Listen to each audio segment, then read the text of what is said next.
Play nice. Deja vu. Light a way forward.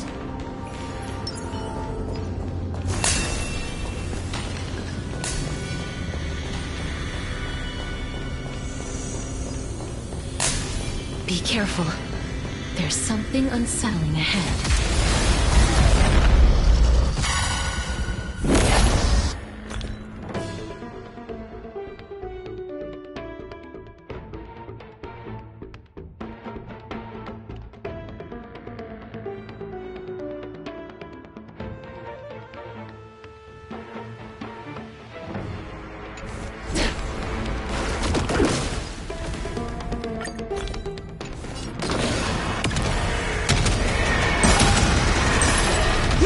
Protect us!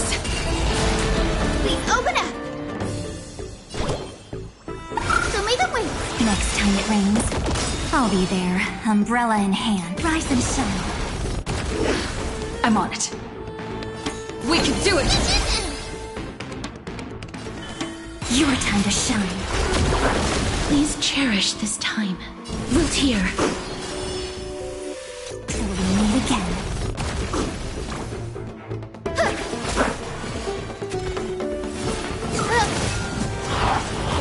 Stop messing around.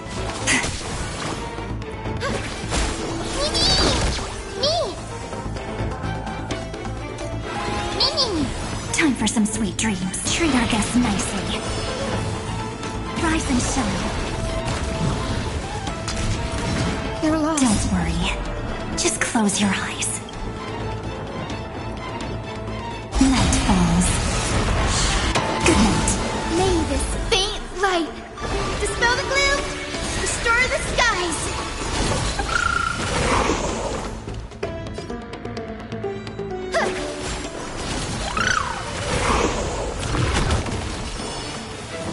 Till we meet again. Embrace a new life. Have some fun. Rise and shine.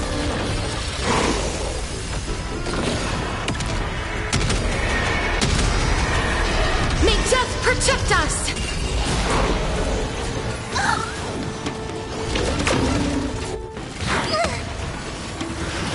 Just you wait. Just you wait. As you wish. Embrace a new life.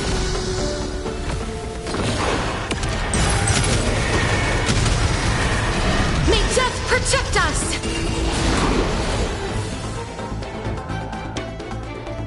Trust me. We can do anything!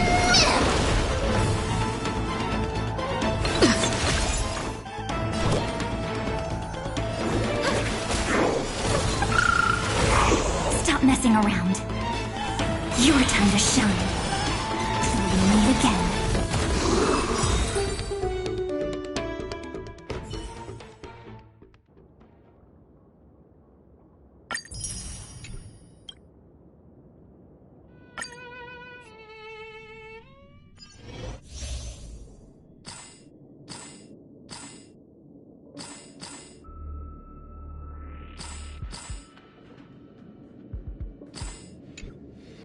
Take a look. There's strength in numbers!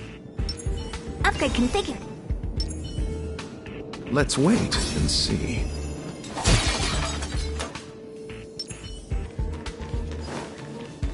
There's strength in numbers! There's strength in numbers! Ah! Yeah.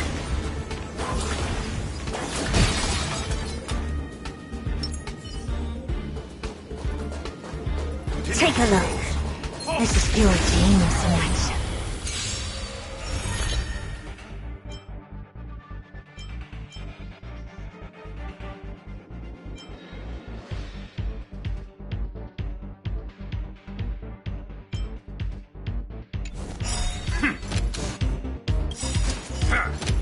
Repay! It's coming!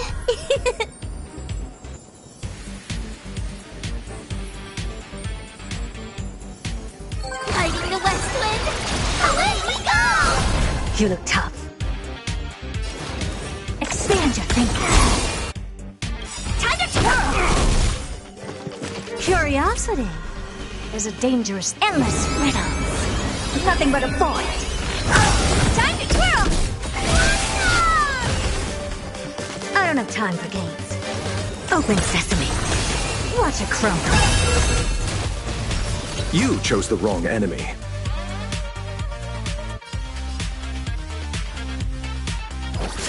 Honored to meet me.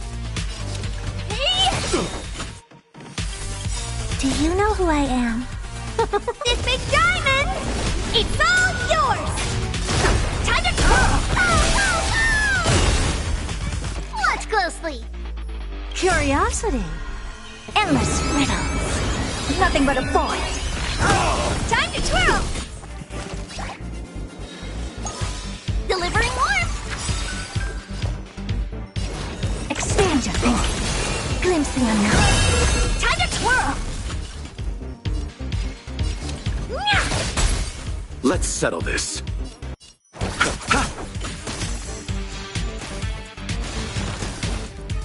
Never seen perfection before? Open sesame.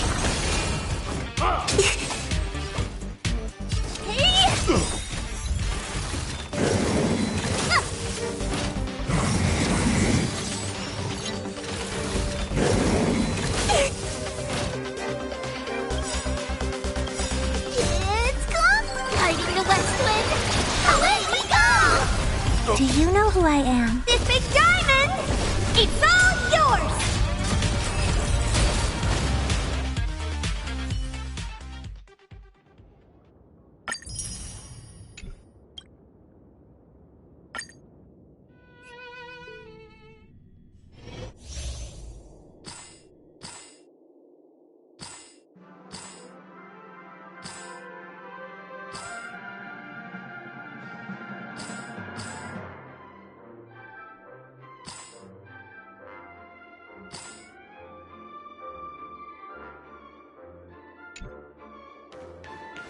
Please wait a sec! Yield.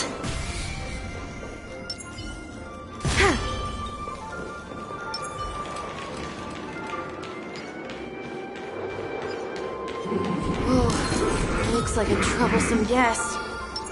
Yield.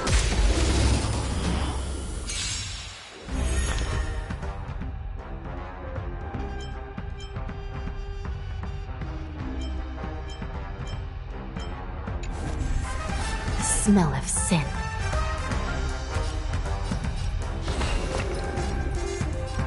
I shall be the judge, Enemy targets detected. by the will of the 10 Lords.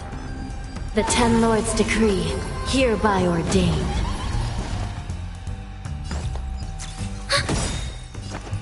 Enemy data secured. Net markers activated. Time for a good old counterattack.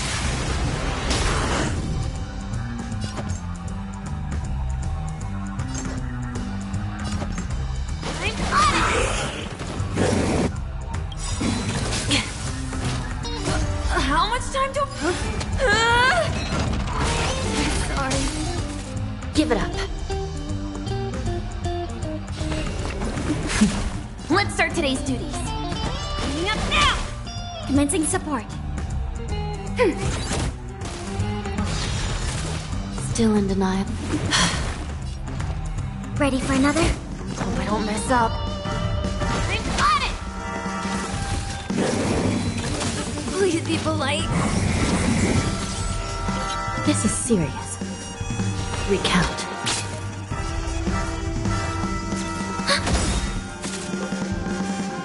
Enemy data secure. Net markers activated. Time for a good old counterattack. Let's start today's duties. Coming up now! Still in denial. How much time do I have? Sorry.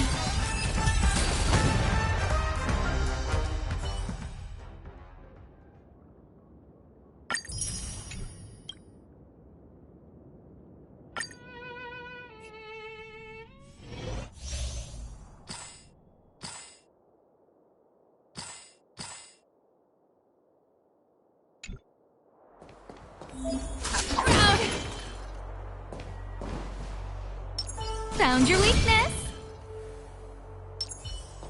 Will of preservation.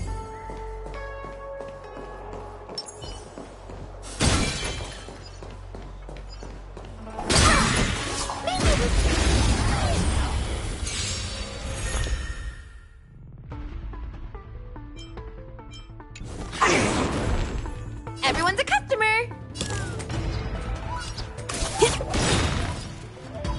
Come feast your Happy New Year! Who will it be? It's time.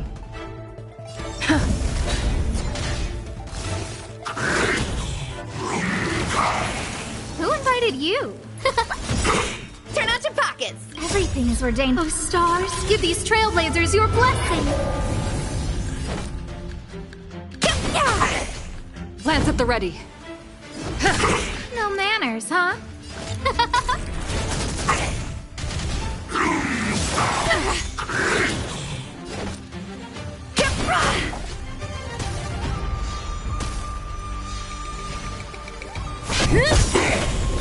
Don't throw the game.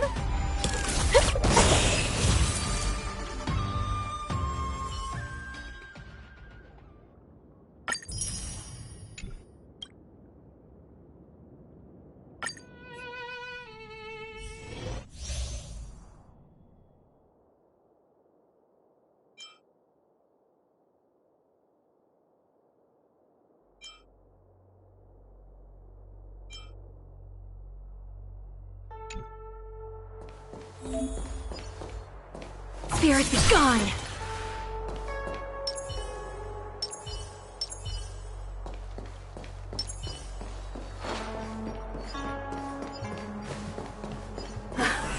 Spirit be gone!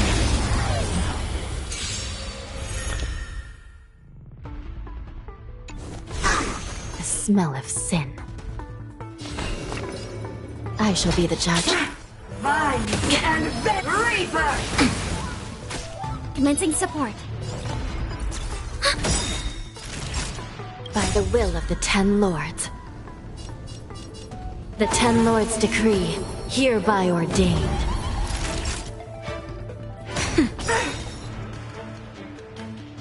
Enemy data secured.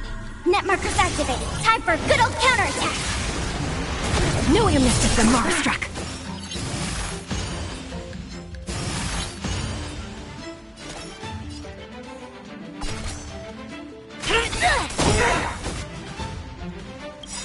By the order of the Ten Lords!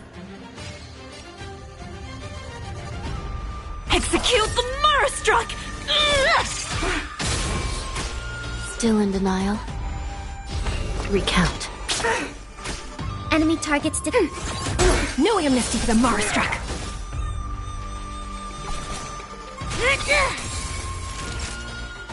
Nap time. This is serious. I shall be the judge. Our roots run deep to my heart's content. Commencing support. Just in time. Just a little something. Think nothing of it. Thanks for the support. Time for a shot. Do you admit this crime? Recount. Punishment. You can't help me. Nature. Enemy targets detected. Enemy data secure. Net markers activated. Time for a good old counterattack. How to be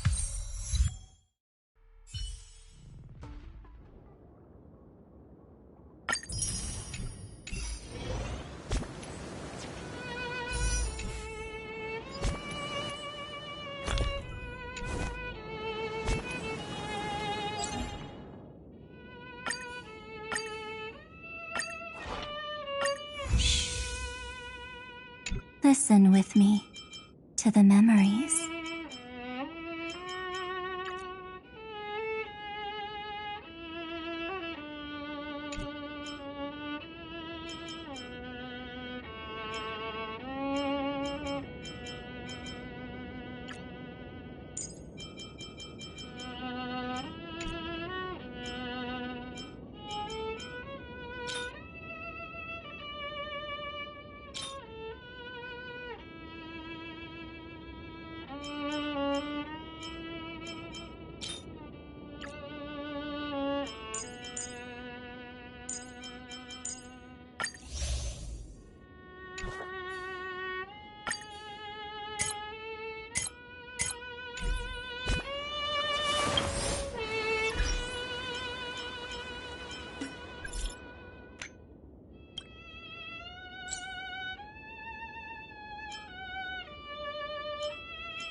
When we get back, let's not leave March 7th out of the loop. All right.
They ran into us. Too bad for them.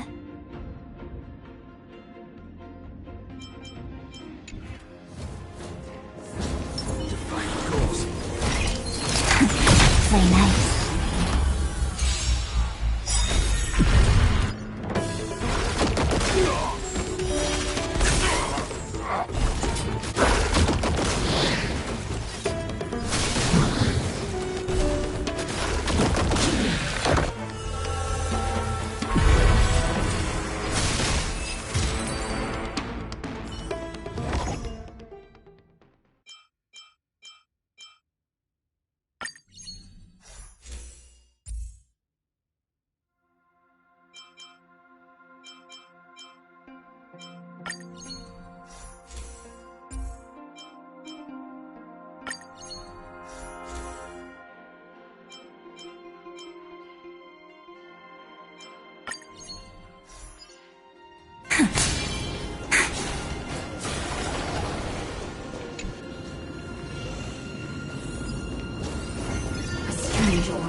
Trust me.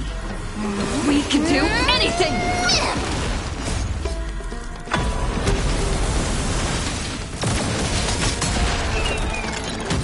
Don't worry. Night falls. Good night.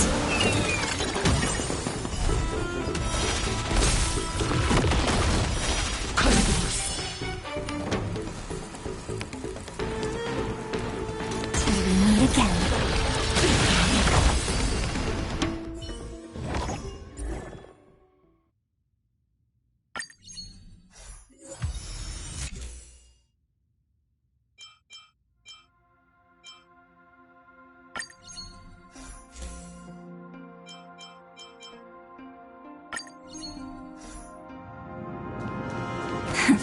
Play nice.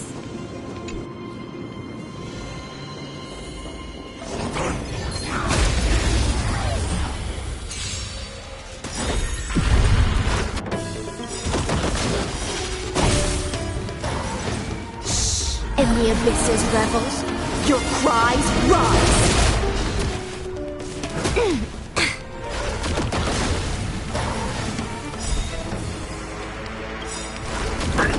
Don't worry. Night falls. Good night. Rise and shine.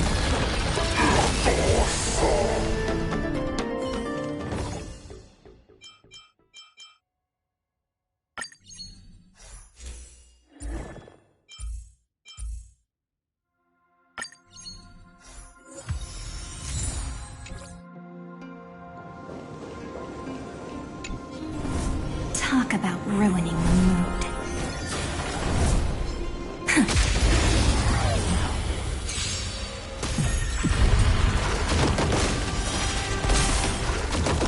Let's try it this other way. I choose you!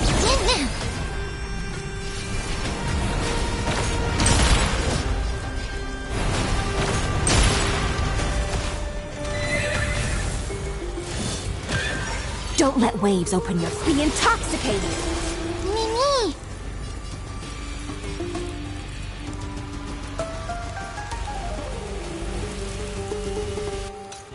Mimi!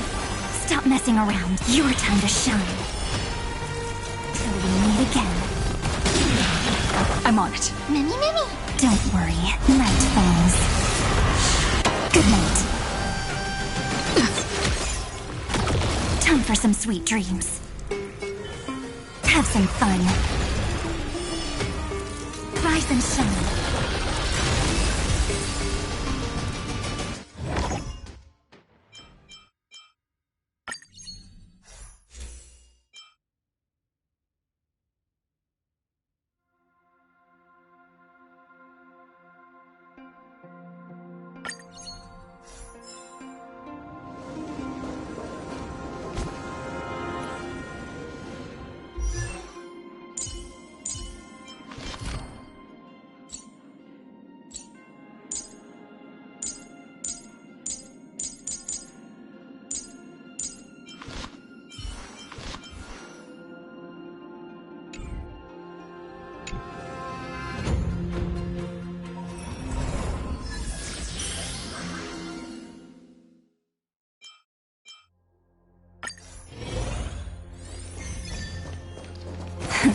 Play nice.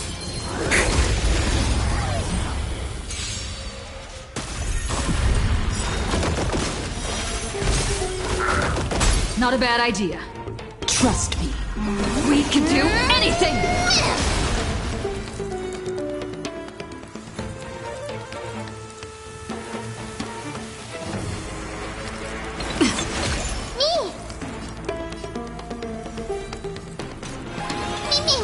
Not thinking of running, are you? Treat our guests nicely. Till we meet again. Don't worry. Night falls. Good night.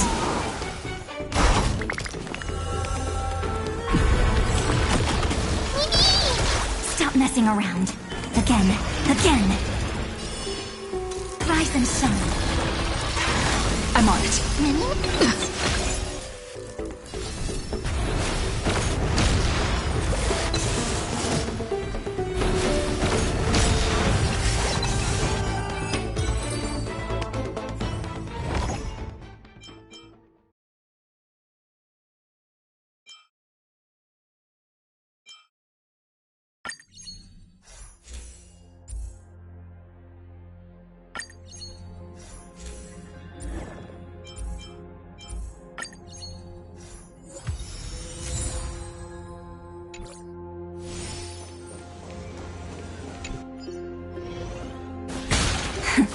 Play nice.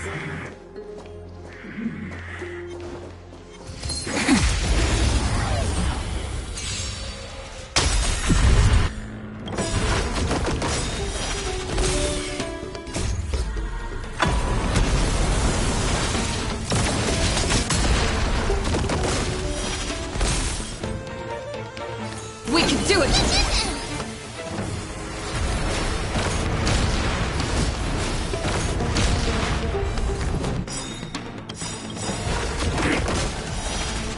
Don't worry.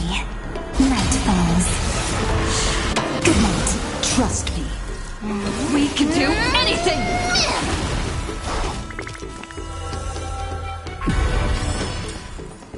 Till we meet again. Mimi! Have some fun. Rise and shine.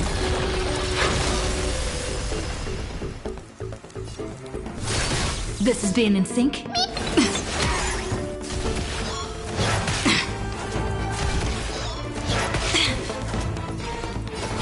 Sync with me. Time for some sweet dreams. Your time to shine. I'm on it. Mimi, Mimi!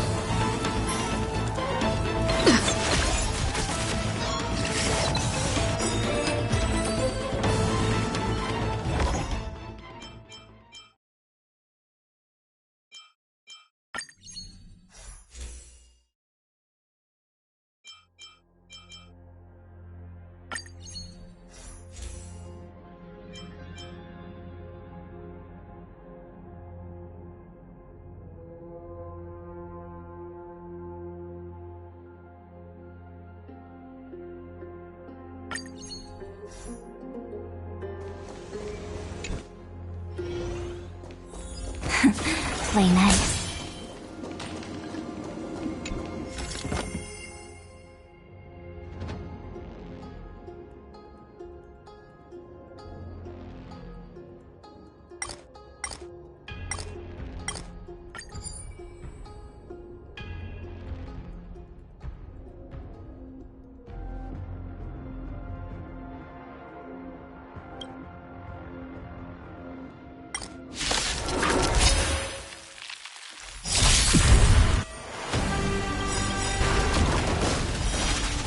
Don't worry. Just night falls. Good night. Shh. Stay in the abyss's revels. Your cries rise. Let's try it this other way.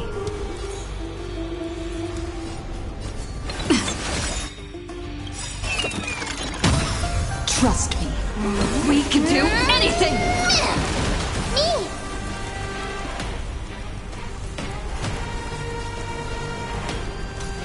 Mimi! Rise and shine.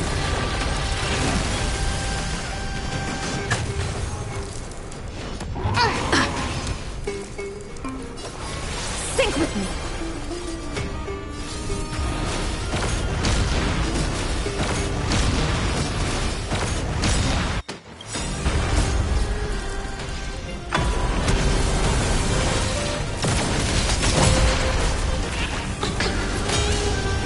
Not thinking of running, are you? Have some fun. Till we meet again.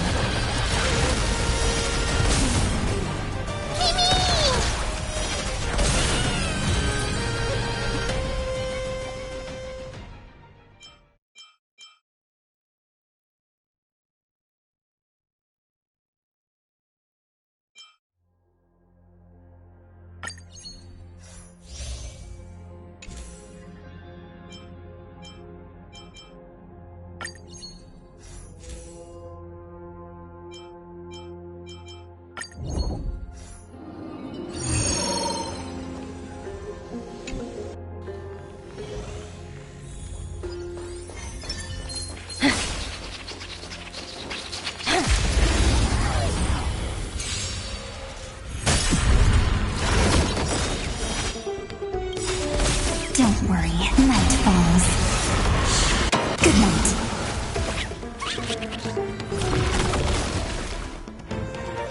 We can do it!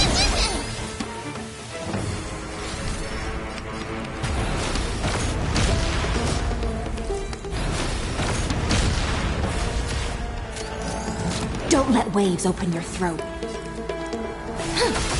Mimi! Mimi! Again. Rise and shine.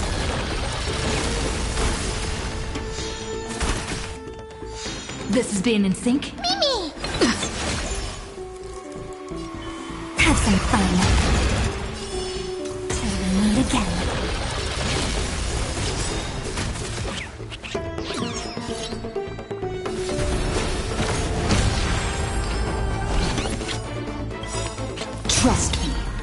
We can do anything!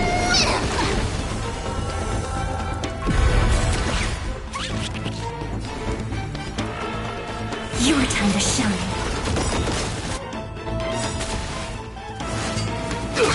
Don't worry, night falls. Good night. Rise and shine.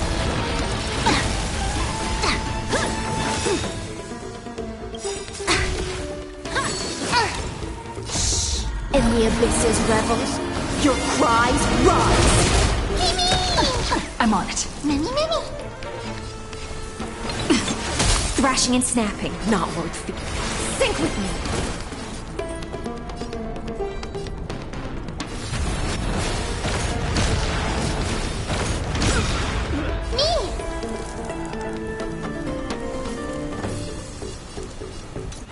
Mimi. Being intoxicated! Again. Meet again.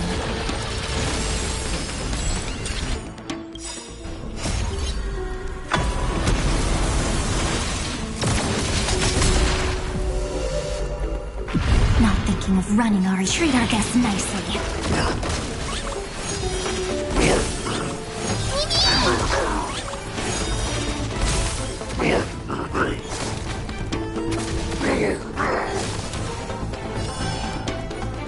Rise and shine.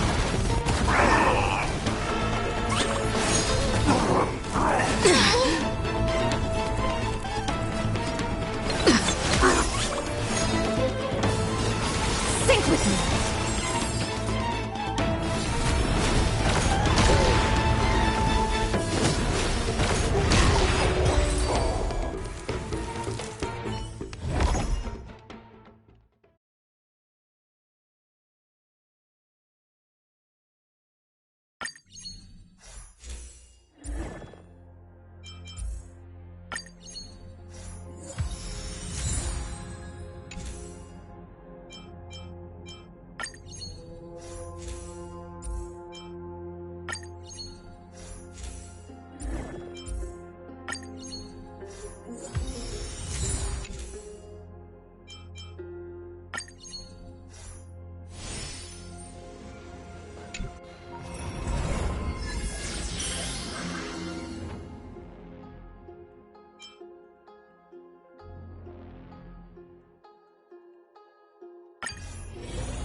Any fish taken the bait?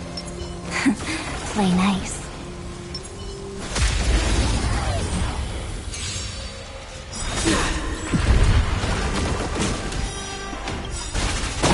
Don't worry, night falls. Good night. In the abyss's revels, your cries rise! Let's try it this other way. Trust me. We can do anything!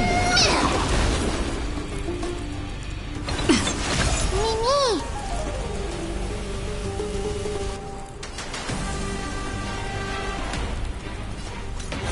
Mimi. Time for some sweet dreams. Again. Rise and shine. The redemption.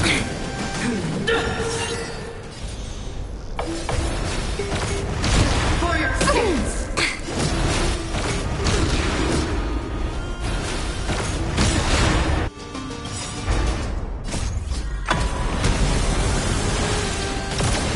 I've lost my way.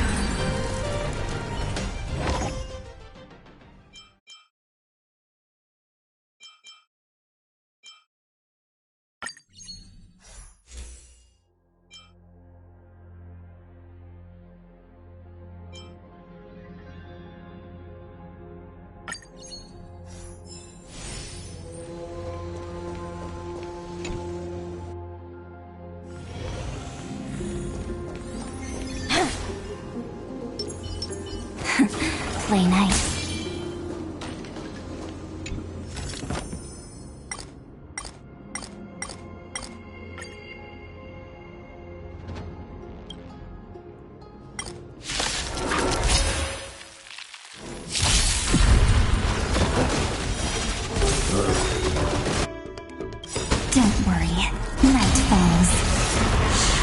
Good night.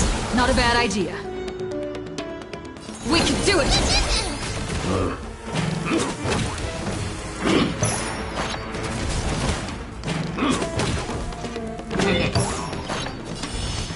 Till we meet again.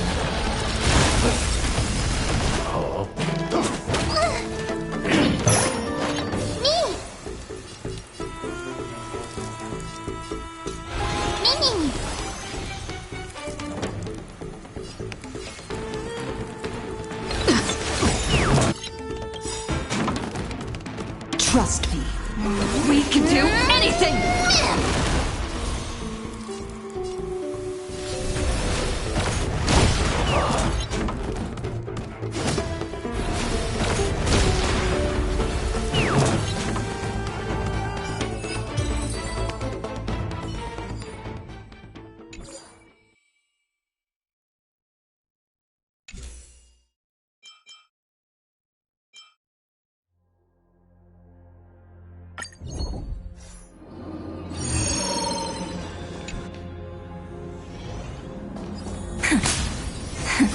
Play nice.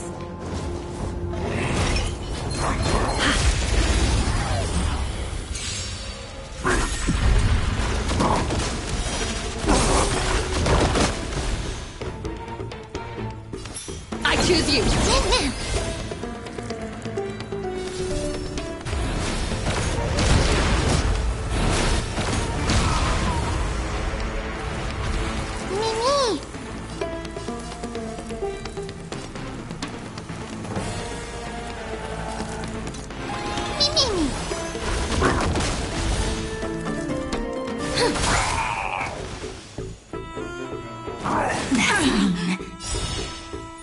Rise and shine.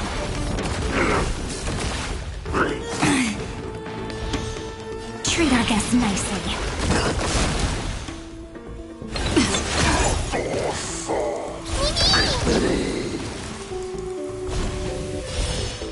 Don't worry. Night falls. Good night. Till we meet again.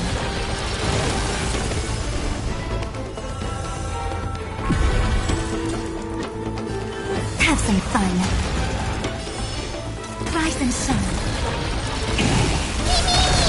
This has been trust me. We can do anything!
Any fish taken the...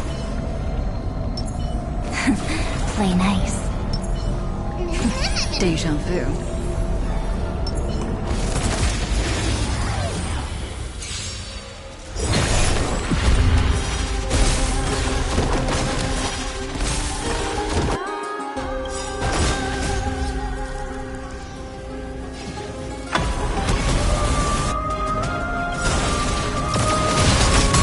Don't worry. Just club night falls. Good night. Let's try it this other way. I choose you!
What's she doing here?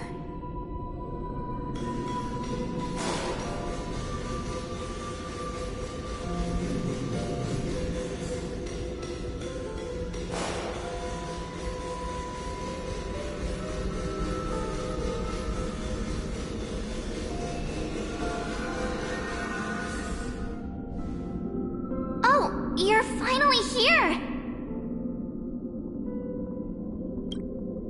We haven't seen each other for such a long, long time. My good buddy, I've really, really missed you.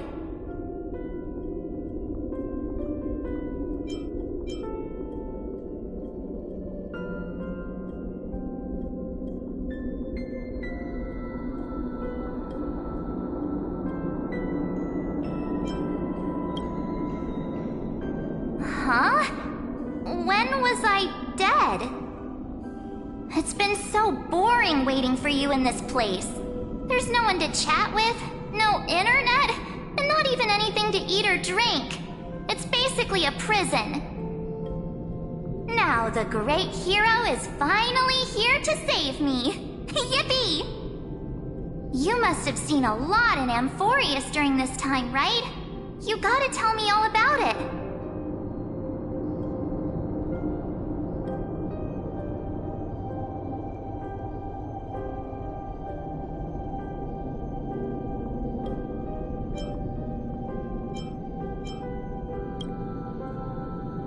I'm all good. Look at how fit and active I am. But let's get out of this spooky place first. This is not a good spot for a reunion chat. Why don't you take me back to reality? A strange voice told me that I can enter Amphorius if I keep following this road. So, let's head off. I still don't know what that world even looks like. Why does March feel so weird? What are you standing around for? Do you actually like this place? Get moving. Hurry! This door should be the exit. Maybe my instincts are wrong.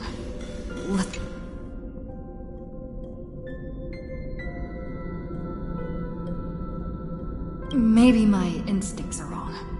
Let's follow her first.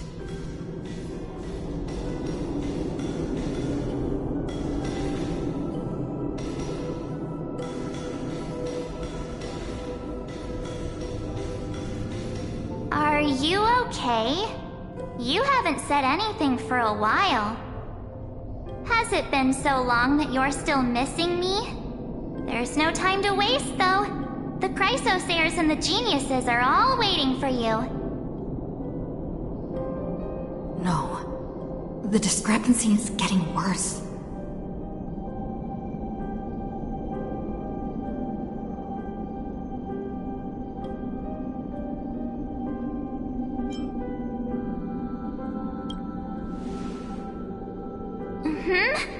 No, he's not. Maybe I just happened to miss him. Never mind. Don Hung's super reliable. We don't need to worry about him.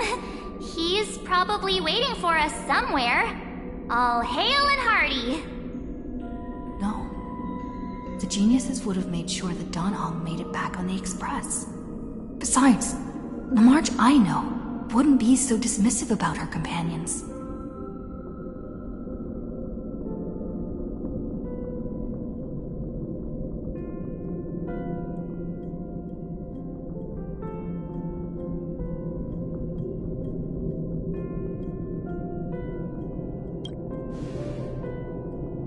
Huh? Isn't Amphorius the world of the Chrysosayers and their hero's journey? I could figure that out in an instant. But Amphorius cannot be observed from the outside. She couldn't possibly know about these things unless... Don Hung told her. Something's not right. She's not March 7th. I guess you have something you want to say to me? Then there's no need to feel things out first. With questions. Let's treasure the time we have together and be frank.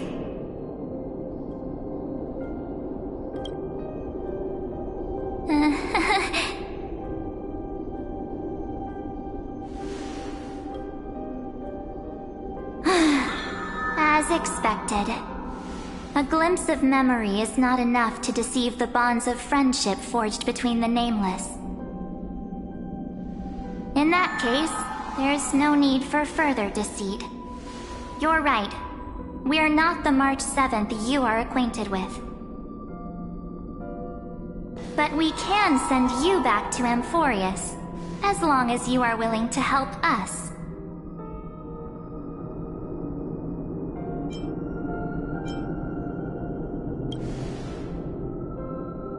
She's fine.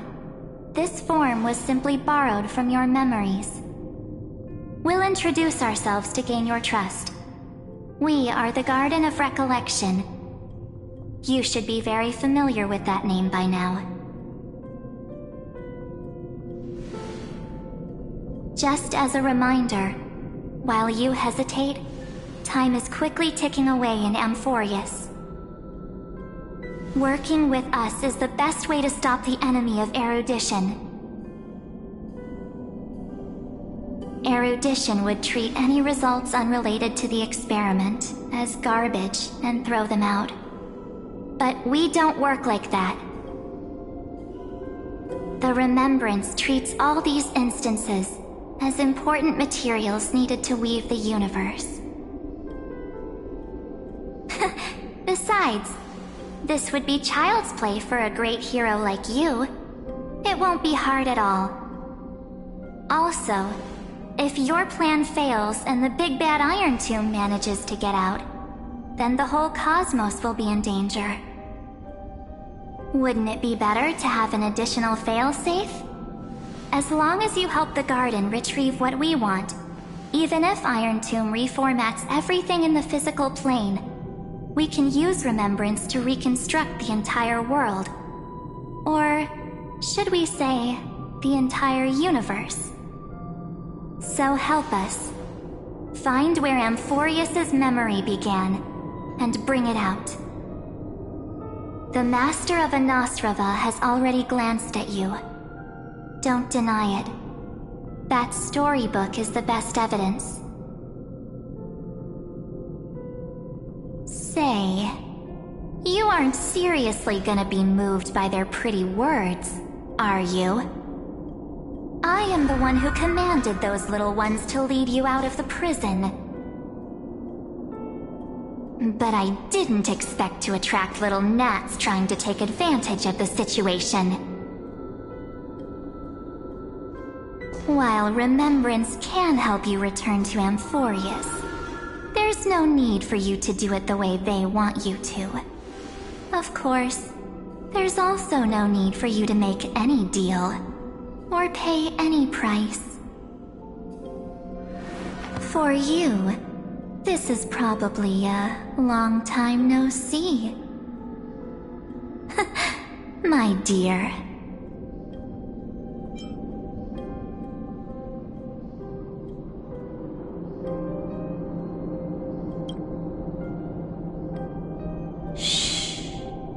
There's no need to say anything. I know. You have so many questions swirling around in your memories at this moment. And you feel so helpless. Put them aside. For now, all you need to do is trust me. Or do you need more proof? That won't be hard. Wait, stop it! They're awake! I'm gonna keep our first photo, alright? It won't come to pass while we're around.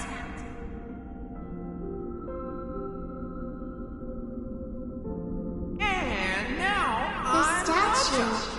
Is that Donhar's brother?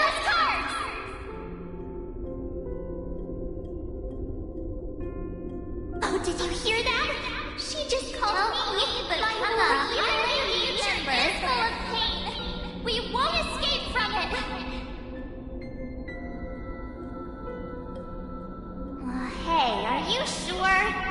Maybe a couple of punches will help to jog your memory.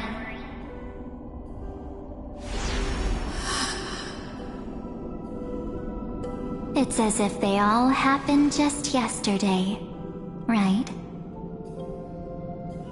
I don't want to lie to you, which is why I will not use her name. The 3rd month of Amphorius is the month reserved for the Veil of Evernight. So, place me into your memory using the name Evernight for now.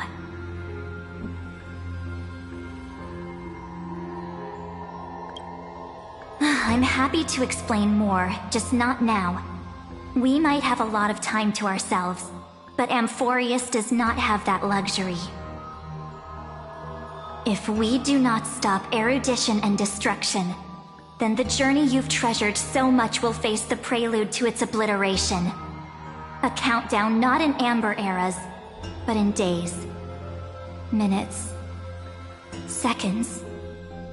So, take this gift. This burning core flame. This footnote of a transaction. It contains hope, and the warmth of the entire world. Ripples of past reverie. She hid this fire in the long river of time, hoping that her wishes would transcend time to reach your hands in the future. Now, take it, and return with it, dear friend. Return to Amphorius, and overturn the final era Nova. Witness the time that stood still for the Deliverer, and the resistance that never bowed to the destiny of destruction over the long years that passed in a flash. Then, with this core flame blessed by the remembrance, respond to their hopes and blaze a trail to the future.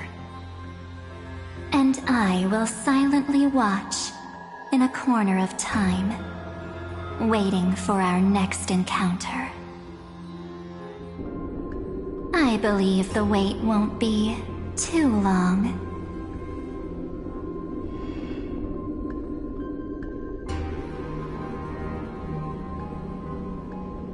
What exactly is happening? Keep going. Keep trailblazing. For Amphorius. For you. And for the March 7th in your memories. Go forth.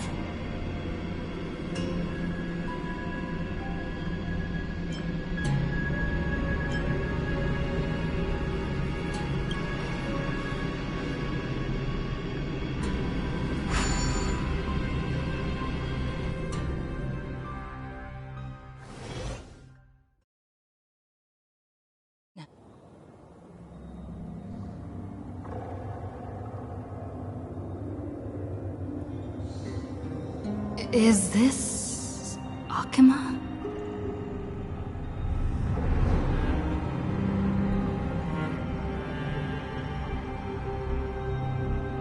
No one's here. And the dawn device off.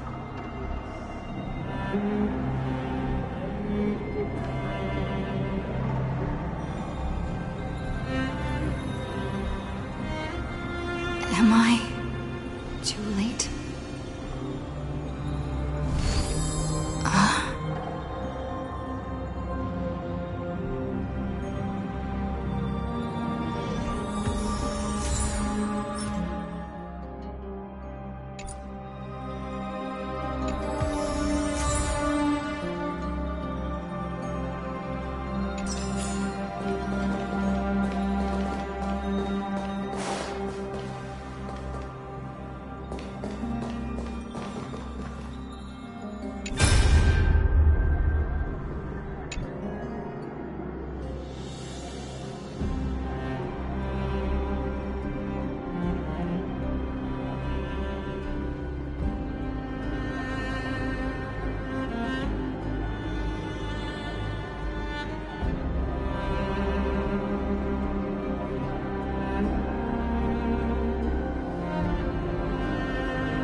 The chrono-cognitive anchor?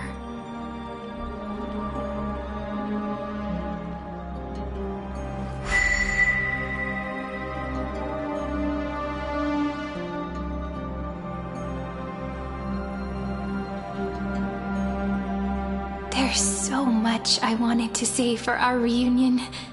Yet now that you're back, there's only one thing to say. Welcome back, friend. It's been such a long, long time.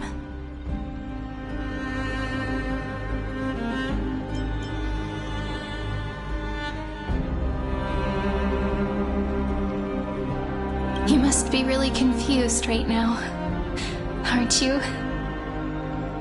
So much has happened in Amphorius while you were gone. But don't worry. The Deliverer can't afford to be lost, no? No, please follow me. And turn the pages of time and hear the words everyone left for you. I'll tell you the story of this 1,000-year journey. That way, it won't just be my memories alone. Cyrene can't hear me?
Scenery of the past has resurfaced.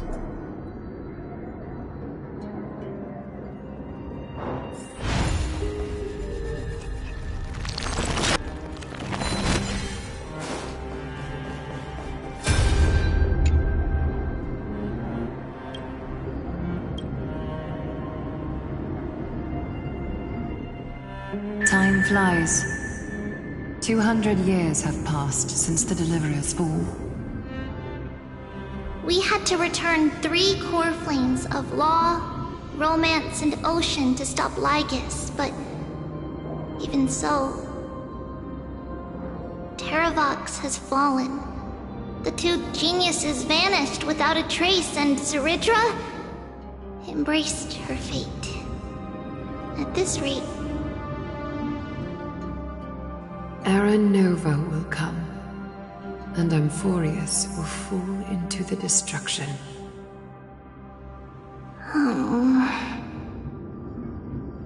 It seems the key to rewriting the end once again lies in the core flame of world-bearing. According to the instructions left behind by those 2 geniuses, we must get it into the Deliverer's hands, no matter the cost. But how? We need to find a way to hide the core flame. And we must buy enough time to keep Lygus at bay. About that, Rini might have some good news.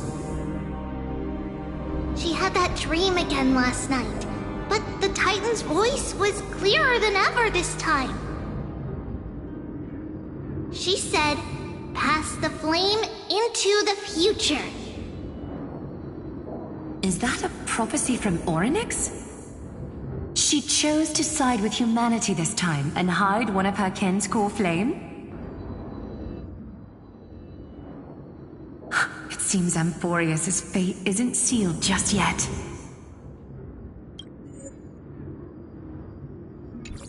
You're right. History has changed. Humans and Titans are both giving their all to keep this world going. Perhaps a relay across the ages is finally about to begin somewhere out there. Unfortunately, life will never go smoothly. Leiden's army is already at our gates, and their commander... that Lycurgus. He's right outside Akama. Light calendar 3960. Saridra, under the pretense of a campaign against Fagusa, sacrificed 500 Chrysos heirs to complete the trial of law. This tragedy shook everyone in Amphorius. That same year, Saridra the Imperator was assassinated, after which Aglaia the Goldweaver took command. Thus began humanity's second flame chase journey, a path hanging by a thread. Come, this way.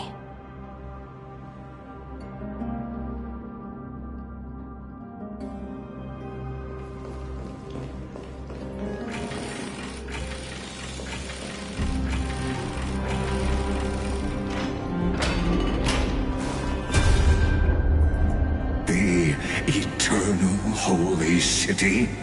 What part of that eternity ever? The Memorial Palace lies in ruins. Countless mortals have perished because of your stubborn resistance. It's time you learned the cost of refusal. Now, answer my question again. Where is Kefali's core flame?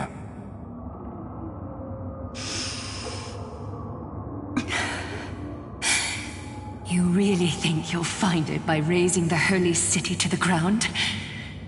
From what I see, all you'll get is dust and disappointment. Don't forget, you can't kill the Chrysos heirs mentioned in the prophecy because of law. I have never denied that. Which is why I now place my hope in the faithful citizens of Akama. Perhaps they'll give me what I seek in the echo of your screams. Now then, I'll be cutting open your chests and using your scalding golden blood to baptize the masses. Allow me to apologize in advance. We shall start with you, blind and foolish Lady Goldweaver. Leave this to me, Lady Aglaia. You must get away now.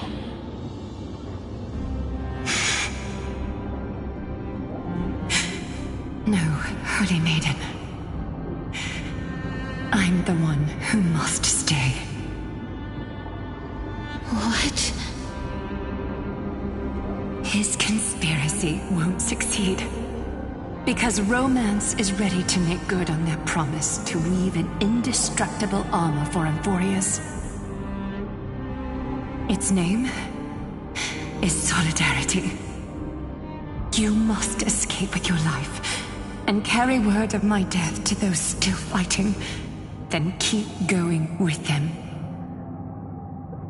Just as the Imperator lit the torch of resistance with her death, my passing will make this flame everlasting.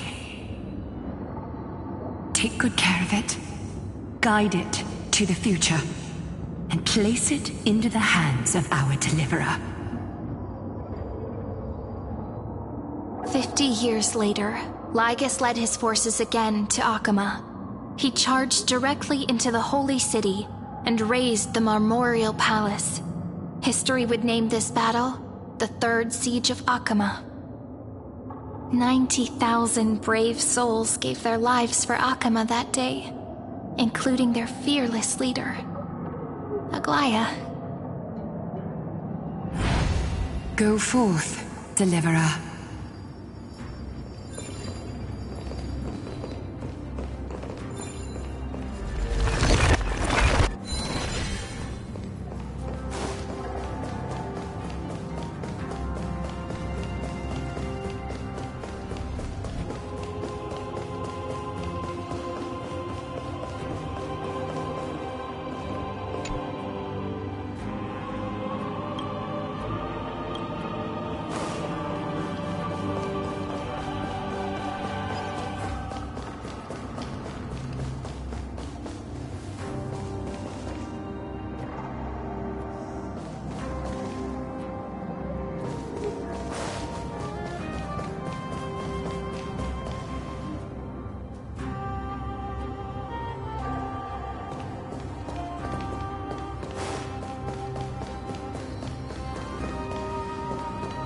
Go. When the frost melts and the snows give way, the flowers will bloom again. You'll find me there.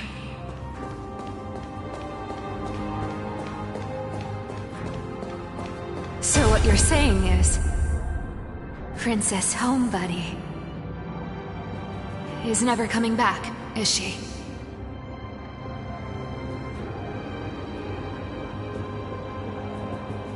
She just left, like that. Since Cass has made up her mind, we can't let her resolve be in vain. But between staying in Akama and going to Styxia, what difference does it make when it's death either way?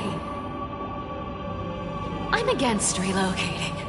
With Kethale's protection, isn't Akama far safer than that dead city? Cass's plan doesn't involve any relocation at all. Huh?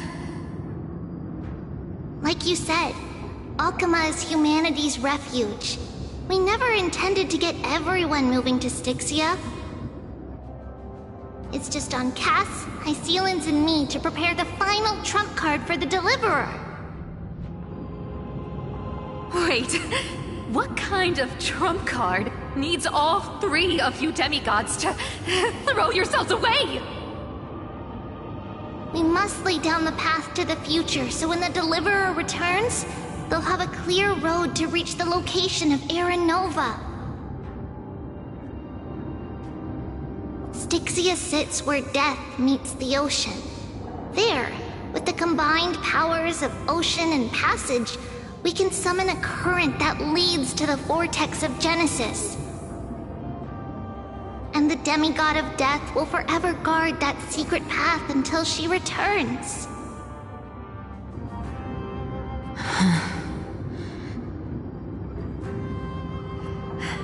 We all know Lygos will set his sights on the vortex of Genesis. That's exactly why we have to do this.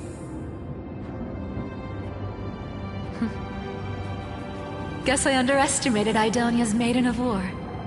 She's got way more steel than I thought. And Cypher, we need you to head to Castrum Kremnos as soon as possible. By any means necessary, forge an alliance with Strife. The prophesized Crown Prince has already been born. He shall become the new defender of Akama, protecting this land after we leave. You don't need to worry about that. I just came back from Castrum Kremnos. Only a step ahead of the news. Treeby, something's flying towards Akama, and it's really fast.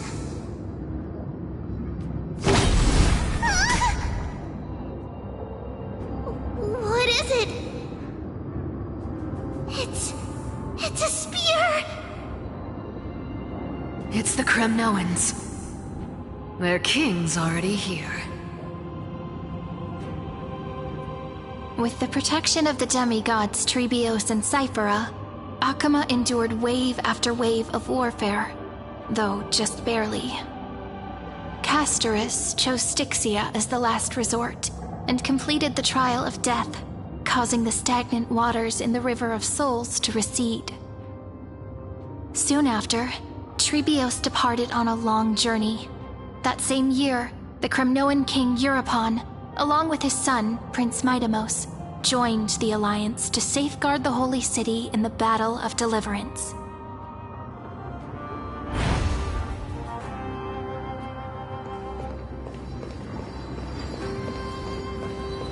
Go on, and see you tomorrow.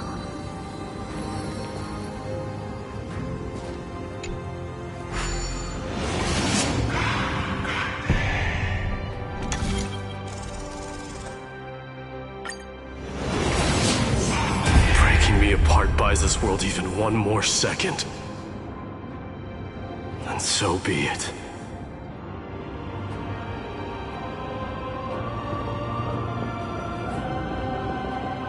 But it's gonna hurt a lot!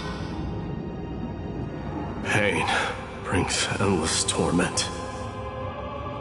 But it can never destroy me.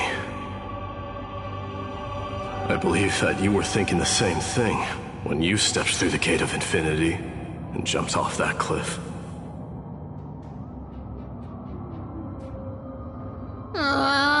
Can't argue with that.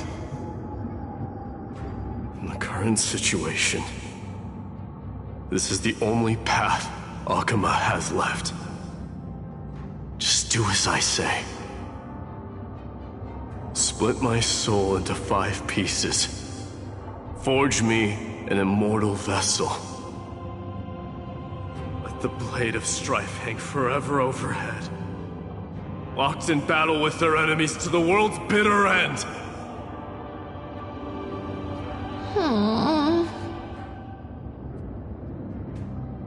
There's no need to be sad, Lady Trebios. Haven't we already taken great strides towards that promised tomorrow? In this life, my people no longer have to drown in false guidance.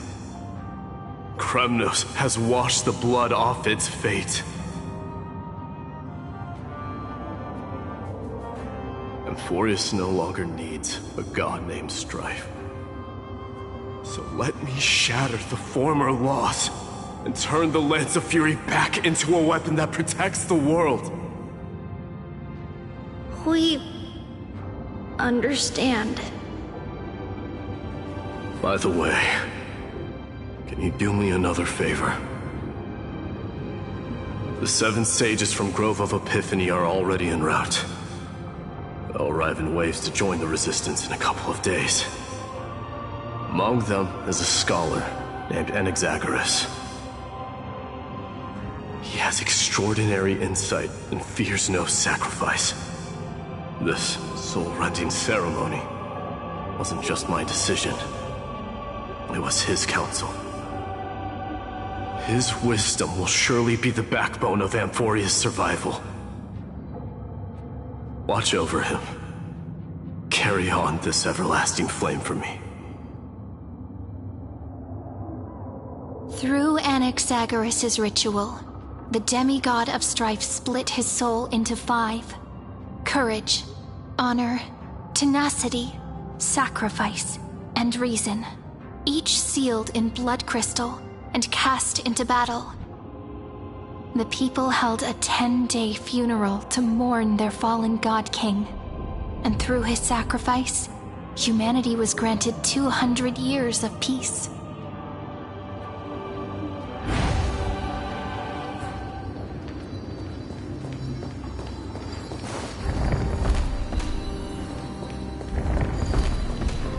Keep moving forward. My blood will pave the road ahead for you.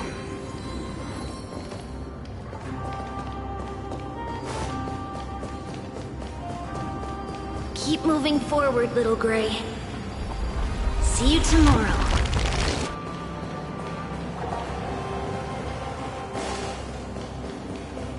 That seamstress wasn't wrong when she said a lie needs more lies to keep it together.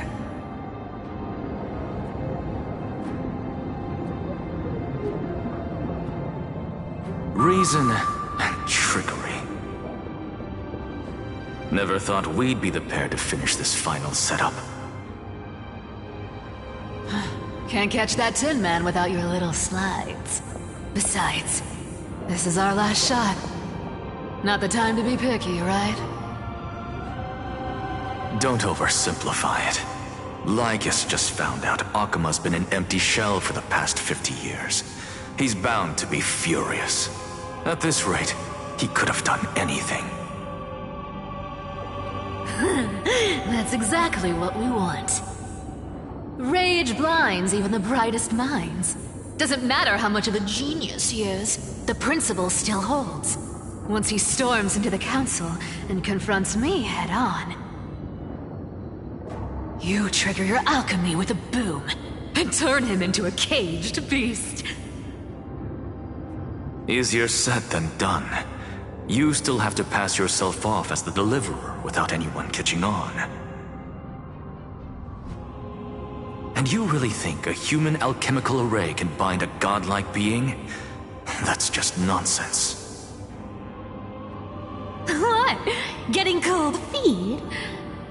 Or you just don't believe in the almighty worth of the demigod of trickery?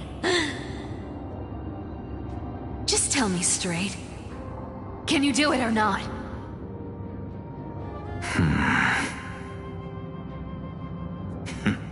Of course I can. And it'll be child's play. But I've got two conditions. Since this is the final act, if we're doing it, we go all in. No half measures. Oh, I'm listening. First, shift the battlefield to the vortex of Genesis. It would be more convincing if the deliverer were to appear there.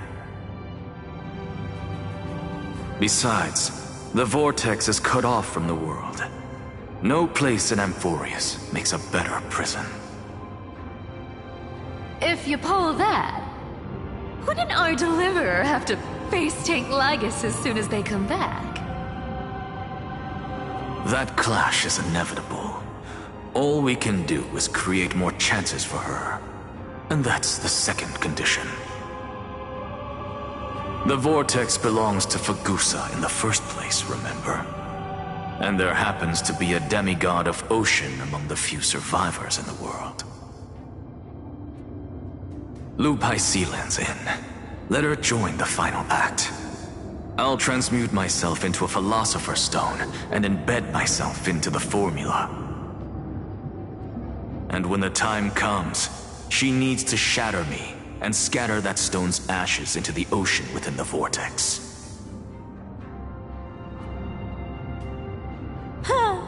I guess people weren't wrong when they said you're insane, Grove Boy.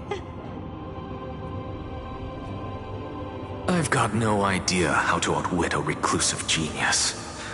But making an anti-Catheran suffer? The demigod of reason has 10,000 ways to do just that. And what I just mentioned was one of them. So what exactly does your formula do? Now that would spoil the climax, wouldn't it? By now, Hyacinth must have completed the Sky People's ritual. Since that Theoros loves a good performance as much as I do, let's make sure he enjoys our show to the fullest. As for how the Deliverer will complete the Era Nova, well, that will no longer be our concern. It was the last battle known to the world, initiated by two demigods least suited for war. In the end, reason and trickery kept their word. At the cost of their lives, they sealed Lygus within the vortex of Genesis, where he remains to this day.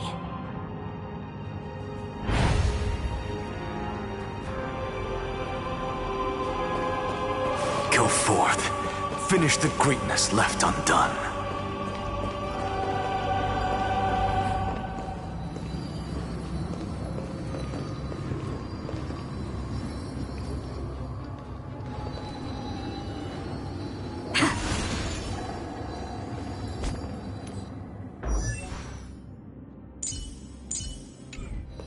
Quit overthinking! Just run! Keep running. That'll be enough.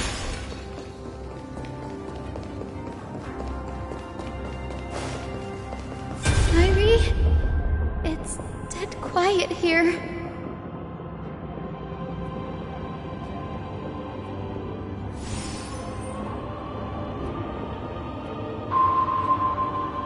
Akuma will stand eternal.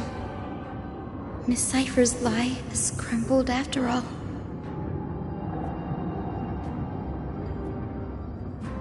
But it's all right, because all of us have fulfilled our purpose by now. When the Deliverer returns, no matter where she is, sky will turn clear, and a rainbow bridge will rise, carrying her to the final battleground.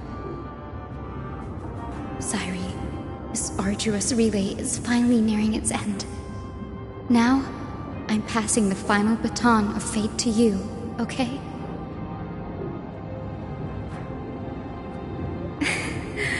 No, that's not quite right. After all, it was you and her who lit the first spark of this journey, wasn't it?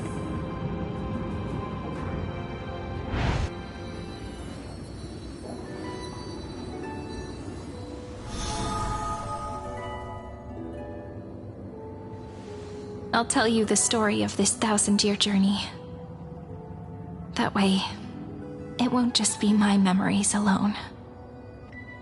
And I'll share the moments I spent with you with everyone. That way, the path we walked becomes a memory shared by all.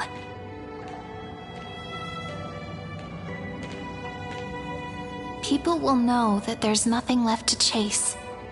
Amphorius has already welcomed the dawn foretold in prophecy. Just like I said, this should be easier than last time, right?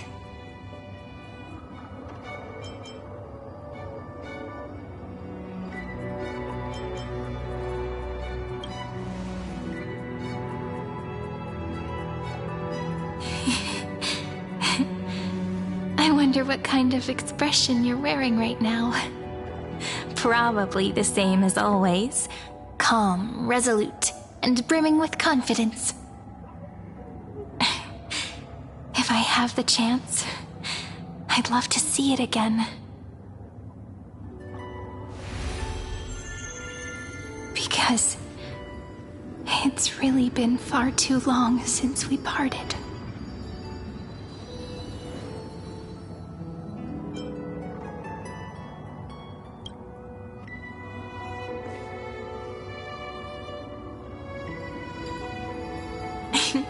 Someone as sharp as you must have realized by now that this isn't reality, but a maze of time. As the last link in the relay, I will return to the Temple of the Three Fates, tell Orynyx all of our stories, and bottle every page we've written into the little flask of memories. And then, may it set sail in peace. Drift down the river of time along with the core flame of world-bearing. Reach your side and lead you back to Amphorius. Just like the first time we met, right? Even though this cycle has no demigod of time, time has always stood on humanity's side. This is the only way to make sure that the Era Nova won't happen before you return.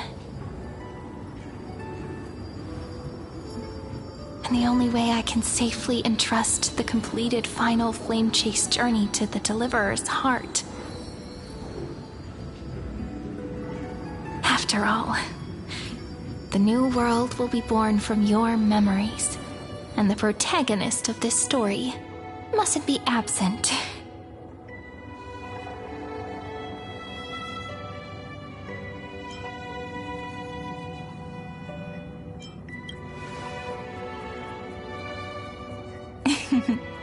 I believe you will never let us down. Just like always. Do you remember when Finan sent us back to the beginning? When you and I got separated? But in the end, I returned to you, carrying all that we've been through. That's what memory is. It may wear down and fade in the river of time, but it never truly leaves. When that hidden corner of the heart is stirred, the past returns even more beautiful than before. So don't worry. Let the 33,550,337th Flame Chase journey become part of you too. I've gotten a lot better at it with the experience from the last time. Next, you will head to Styxia and find the Vortex's entrance guarded by the demigod of ocean before charging toward the final battlefield.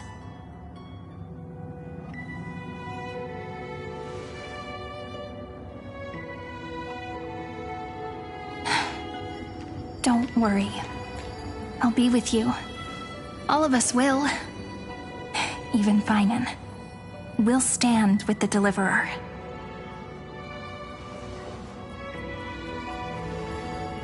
So say a short goodbye, then set off, just like we promised at the start.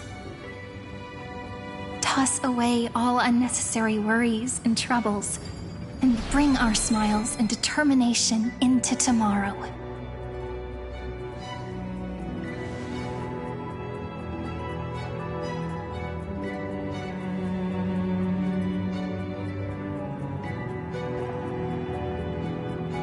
The last baton.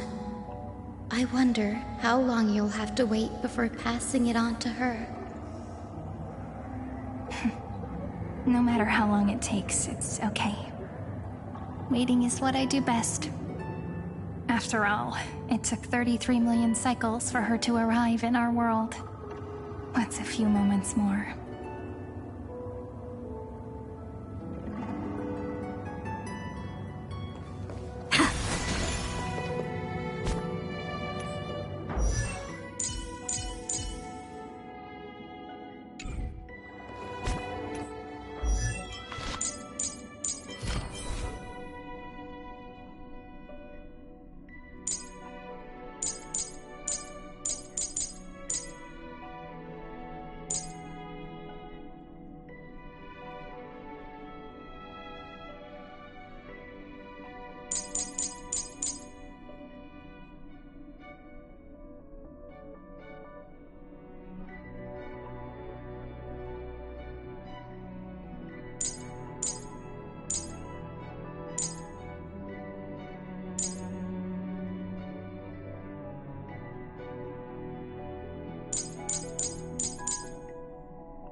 Sayuri, what if you wait and wait, but that hero never arrives? That won't happen. Because I know that no matter how long it takes, she'll definitely return to this place. We can't let her down.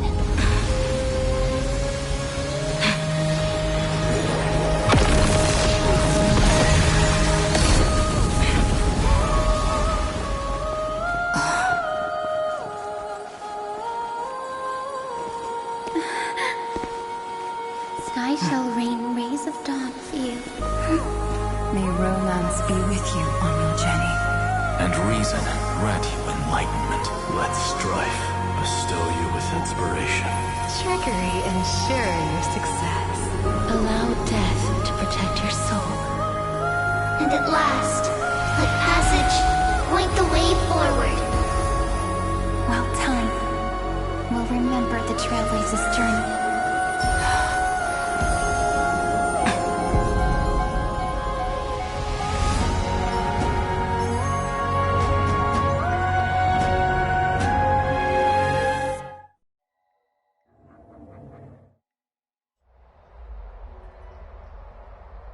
Is this Styxia? What happened to this place? I need to find the entrance of the vortex. guarded by the demigod of ocean. High Sealens. Is she still there? Long time no see, Trailblazer. Generation after generation of Chrysos Air heroes have tried to defy fate with their blood and tears, either voluntarily shattering their souls or waiting in eternal solitude. But alas, fate can never be defeated.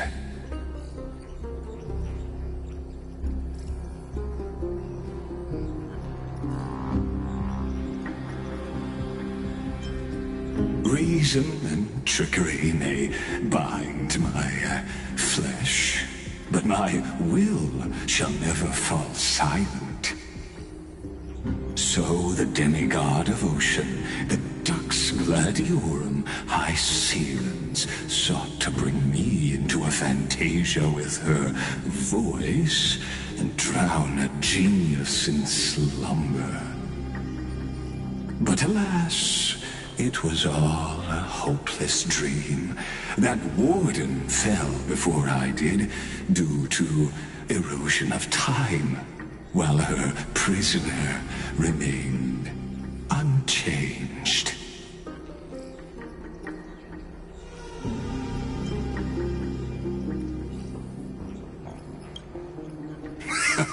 True, I can't leave this place, but what of it? You should have heard of this fable. In a shadowed cave lived a people, imprisoned from childhood, and chained so that their legs and necks are fixed, forcing them not to look around at the cave, each other, or themselves. Behind them is a fire, and before them loomed the stone wall of the cave. The flames cast shadows, while the rocky surface threw back echoes. To them, that false play is the whole world. Yes, I'm trapped in the cave, but I know it's all just a fleeting illusion. I don't struggle in dreams. I wait. And now, my deliverer has come to defeat me and save thing. Oh, you'll need to awaken the singer here and unseal the prison called Vortex of Genesis. You'll be the one to unshackle me and bring the cave crashing down. Of course, I don't mind waiting a little longer. Let me guide you through this next illusion.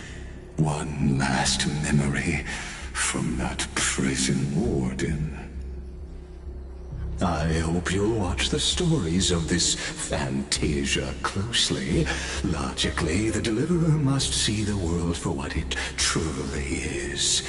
Emotionally, this memory captures the fate of everyone in Amphorius better than anything else. Only by feeling it for yourself can you understand my point of view. The meaning of destruction.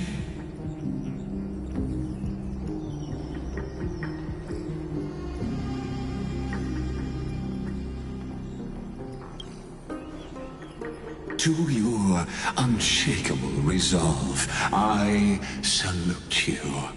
But before we step onto the final stage, let me ask you this.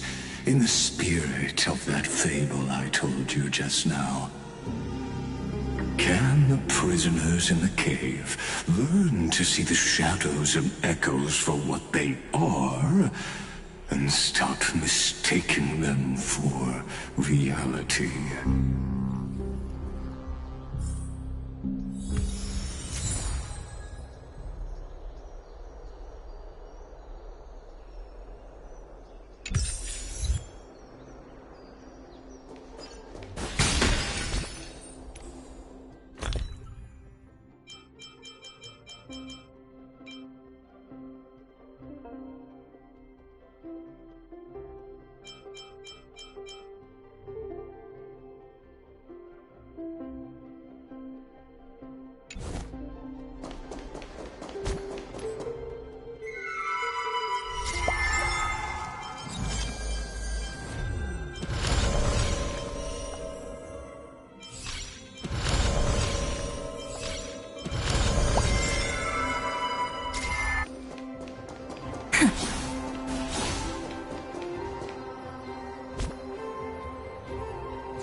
Look, the fire projects the face from her memories. An actress upon the stage of this play.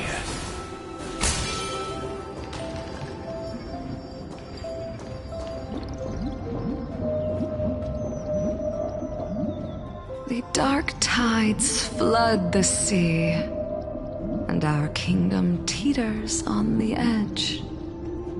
Fear not. Our queen has gone to the borderlands. She'll quell this calamity herself. This is the scene when the Chrysos heir of Ocean was born.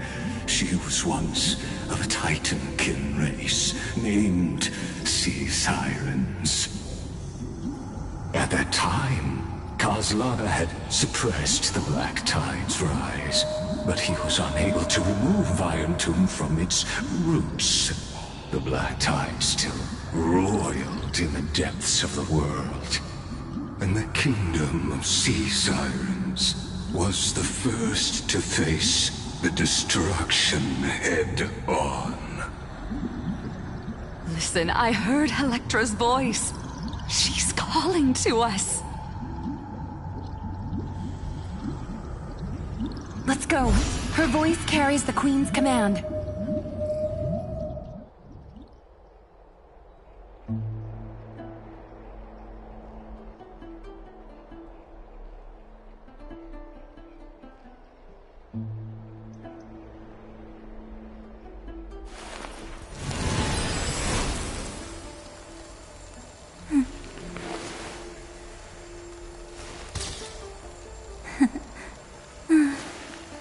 They really are cute.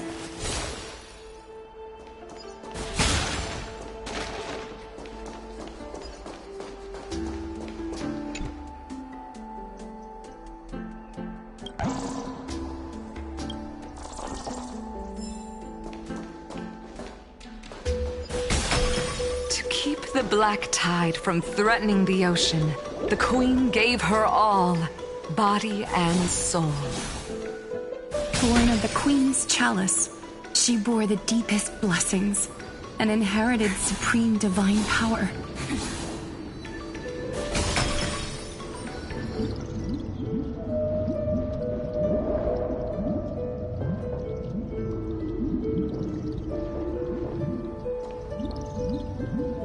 My sisters!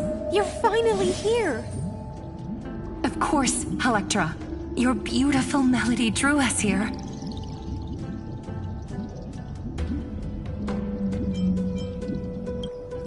Her true name is Electra. This is a reflection of her former self, clinging to the past with aching defiance. The Queen summons us.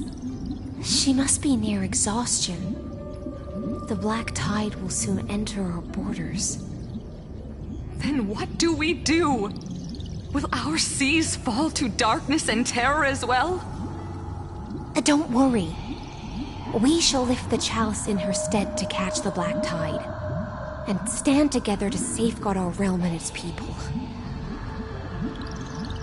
Such tiny Titankins, thinking they can stop the tide of truth. How naive. And that naivete is the root of all suffering.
Queen's palace lies just ahead.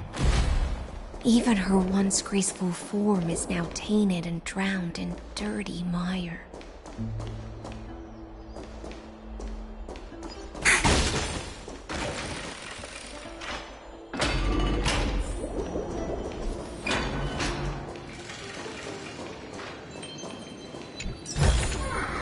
Want to take some pictures?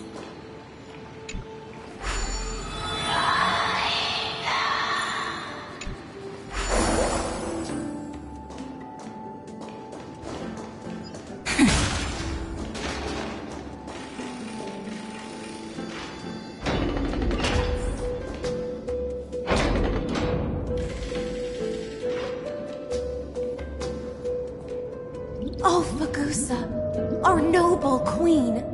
We've come at your call. My little fishlings, you swim with such joy. It pains me to speak of the kingdom's sorrow.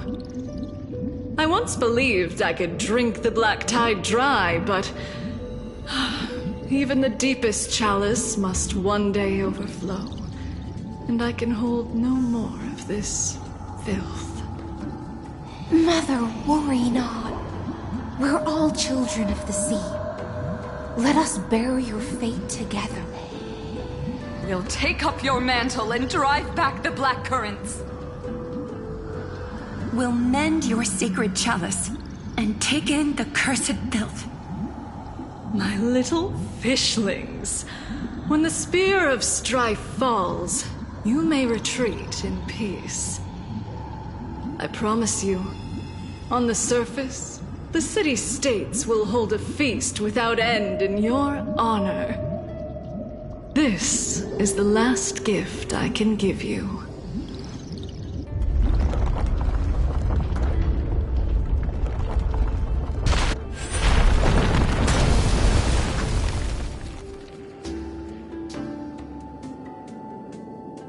Fagusa sank into the abyss.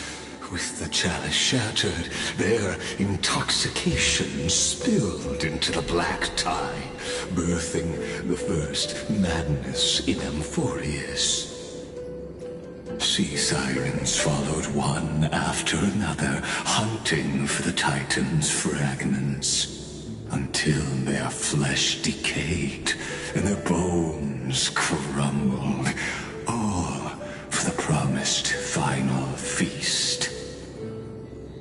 Keep watching, but tread carefully, for the stage ahead is crumbling with age, just like her shattered fate.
Are still giving way.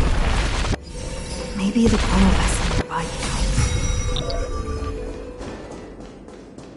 help. Your wisdom far surpasses even the bounds of reason's model.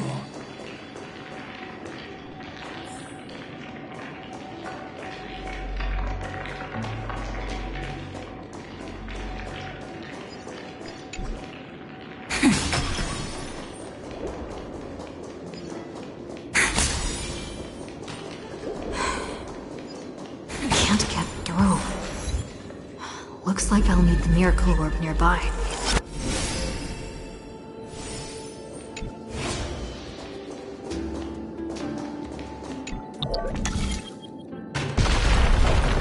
The ending was written long ago.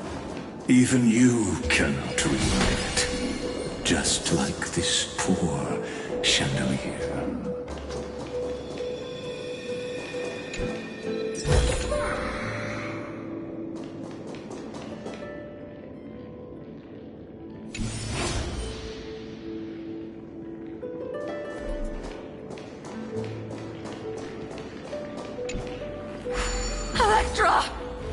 The fiends have gnawed my tail. I can no longer swim to the far seas. Electra! The black sludge has soaked my fins! I can't dance with you anymore!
Sisters, don't give up.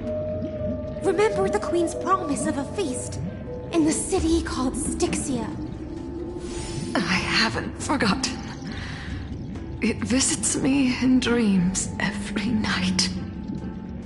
I dreamed of a shining city, its lights piercing the deep gloom of the seabed. I dreamed of children placing garlands on our bone holds, and poets praising the sea sirens for shielding the world. But what a shame. We can go no further. Please, sing to the humans for us. Sing of the deep sea's legend in our place. Feast from Alata.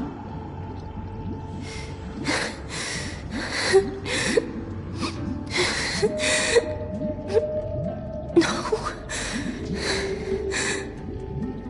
The sea sirens were tainted by the destruction. Their flesh rotted away. They became the black tide creatures of this cycle. Farewell, sisters. I'll finish this last task. Then return to prepare your feast. And so, only one sea siren remained among the sea floor. High Sealens, swimming alone through the seas, burying her kin, and searching for the fragments of the Chalice of Plenty. Though most of that journey was in vain, why not use the power of time to leap ahead toward the journey's end? To reach the Spirit Basin, I'll need to call upon the power of the Chrono Vessel.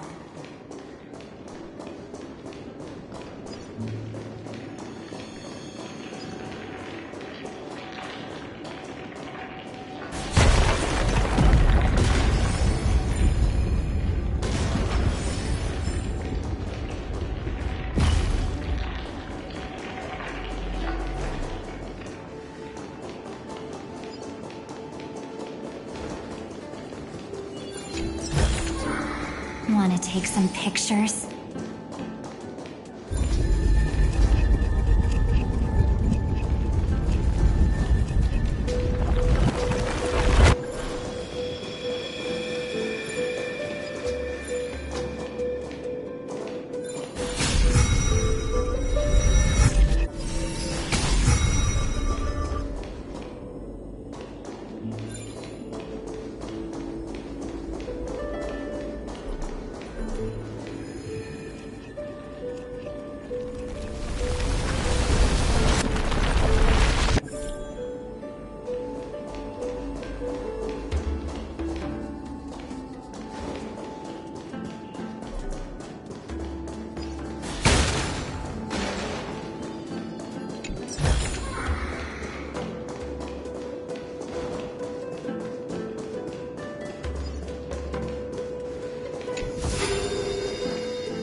How does this compare to the ones you've seen before?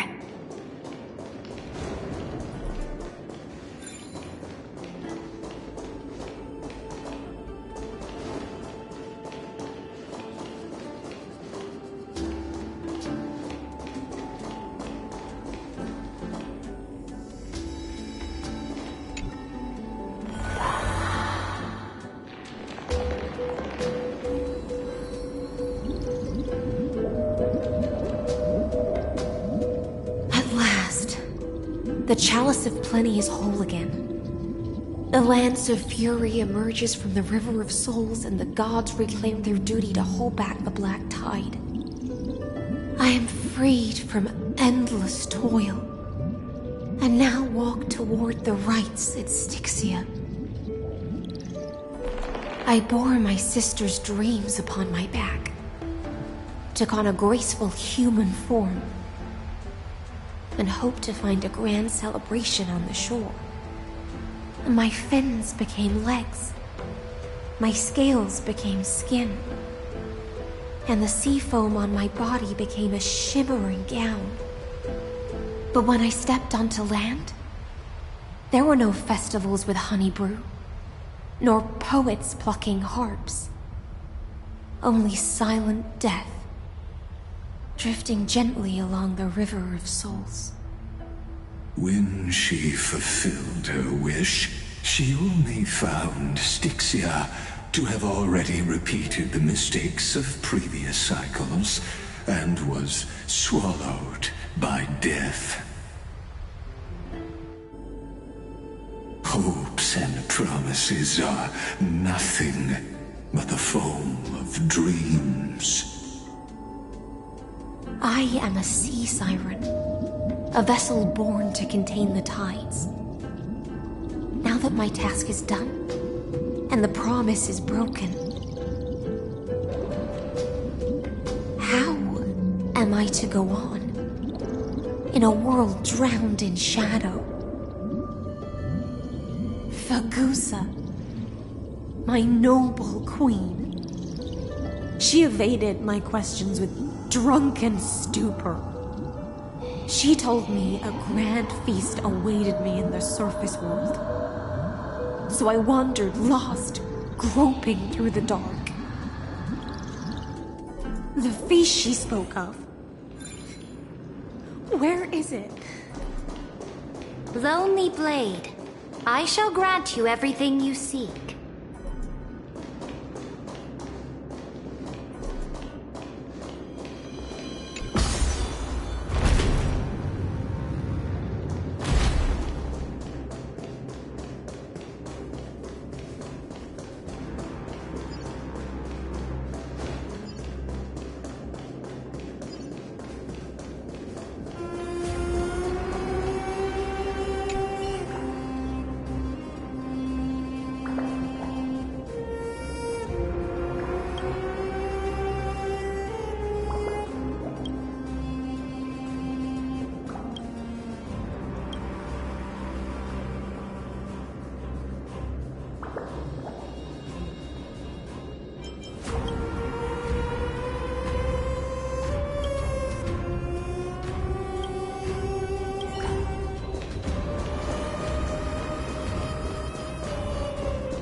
This will strengthen our position.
Might be more my thing.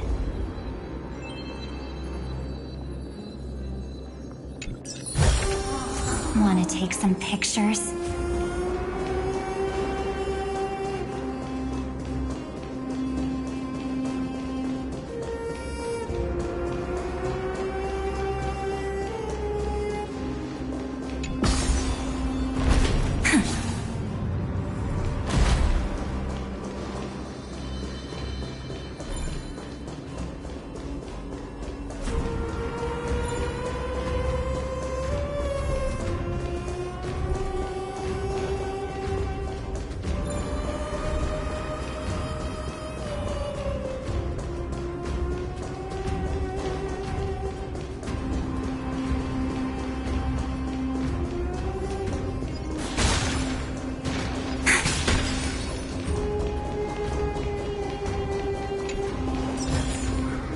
How does this compare to the ones you've seen before?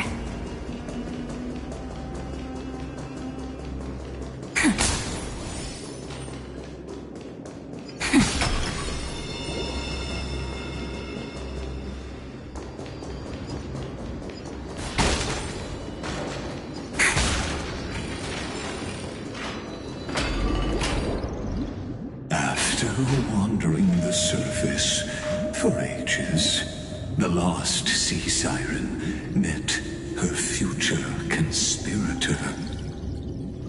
You quelled the wars alone and forced strife into retreat. This swordfish that commands thousands of legions, whom does she serve?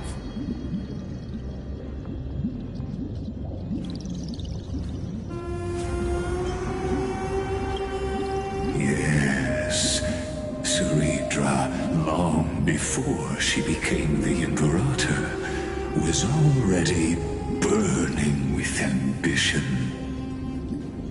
Sovereign who follows prophecy. I am no one's sword. I am just a wandering fish, seeking clarity through bloodshed. Then how about letting the sword dance for me? And letting the violin sing in my name? Tell me, what is it you seek? All I want is a feast where I might belong. Such a demand is trivial with the Sovereign's authority. I'll grant you a banquet worthy of conquest and comrades to toast beside you. But Knight, you must offer me your heart. My heart? Yes, a loyal heart that will generate no betrayal. You were deceived by gods and drowned in the ocean's darkness. But now, I will lead you forward and be your light. So be it, noble monarch. The law you proclaim shall govern my every breath. So be it. Noble monarch, I am simply becoming someone else's vessel once again, and accepting a duty given to me. And thus, in her hollow drift, she finally found a new purpose, like sunlight piercing the deepest trench.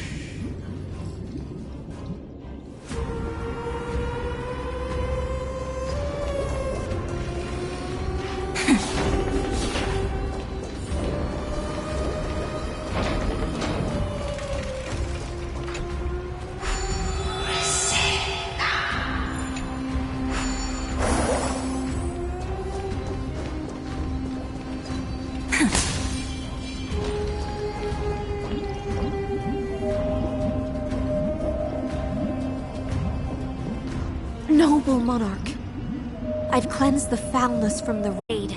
You've helped me ascend and take the crown. Ask, and you shall have your reward. What I desire is the same as before. A feast. Look! I've prepared you a grand banquet. The finest honey brew and tributes await. Fish are drawn to light by nature, for the deep sea knows only gloom. Now I found a flame. It may scald and burn, but it's the only light. Come, let us join the feast. Perhaps the path forward lies hidden among the revelry.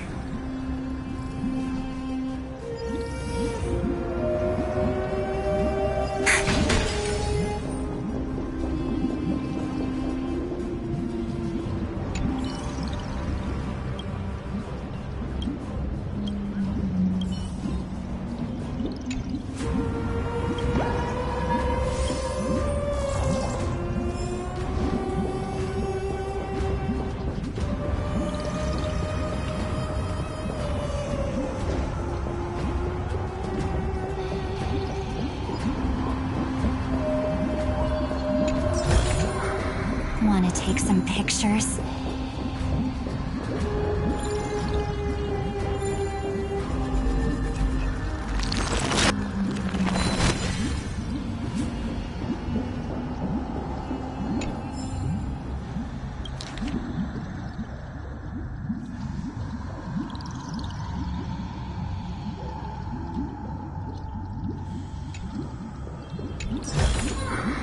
How does this compare to the ones you've seen before?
Want to take some pictures? Have you heard that the Imperator's about to begin a new campaign?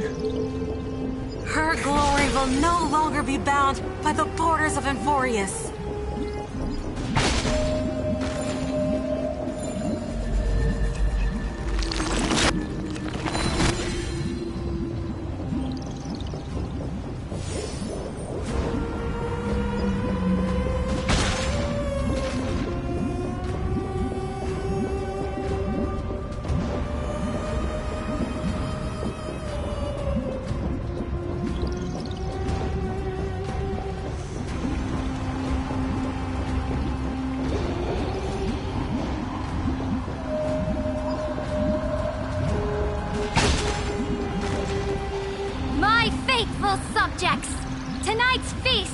not just for the past. It's a toast to the future! Born from our golden blood is an unstoppable colossus. Our iron beast to trample the universe! Great monarch. I've heard the universe teems with great threats. Can we truly remain invincible? Fear not. Before the troops of the destruction, such rabble is no more than cosmic dust. Surely there's a planet draped in oceans out there in the stars. Once I claim it, it shall be yours to rule. And to the rest, your triumphs will not go unrewarded. I promise you a new age, free of fear. Now, raise your cups to our conquest among the Sea of Stars! Sea of Stars! Sea of Stars! Conquest among the Sea of Stars. What a grand vision. Yet, to the Siren Knight, only feasts still stir her heart. Come now, join me. Witness the end of this futile dream. Where's the way out of this illusion? Come quick! Let's celebrate together! I've saved the finest brew! Come taste it with me!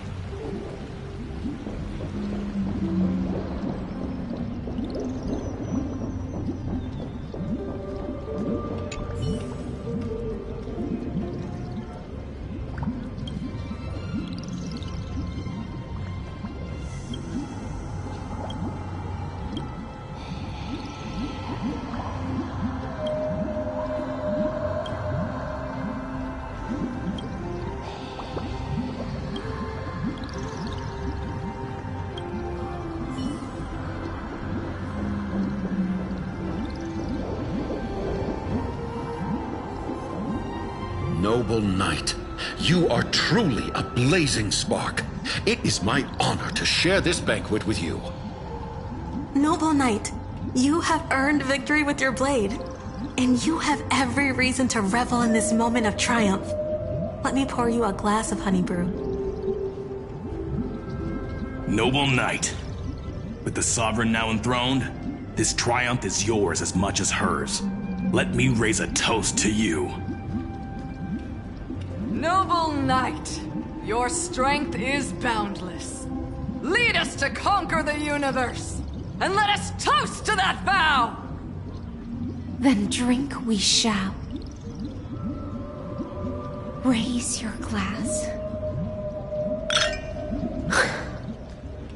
In the deep sea, I never knew what fire was.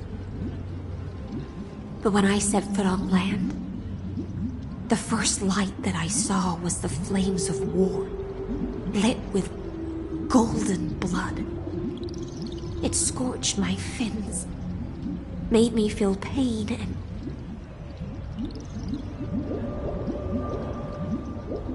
ignited an unprecedented hunger. A hunger that flickers in every hero's heart. So bright, yet so blinding. Look! The monarch herself has taken her seat! Hear that? The court sings her praises!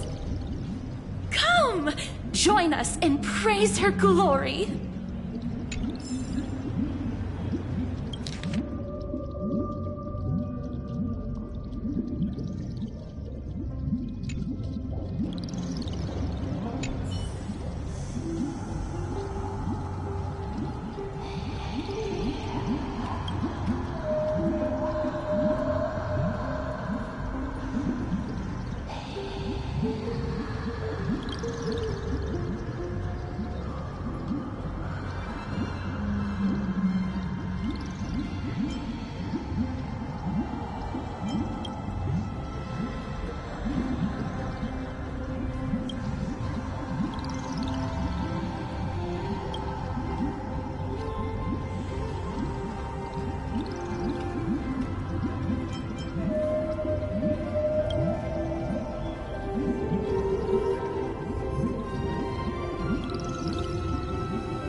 The truth of life and death. This sanctuary is but a vision. Break! In the abysses revels, your cries rise.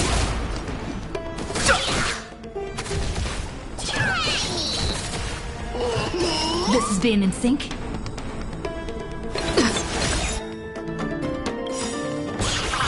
Trust me. We can do anything! Don't let waves open your throat. Time for some sweet dreams. Your time to shine. Don't worry. Just night falls. Good night.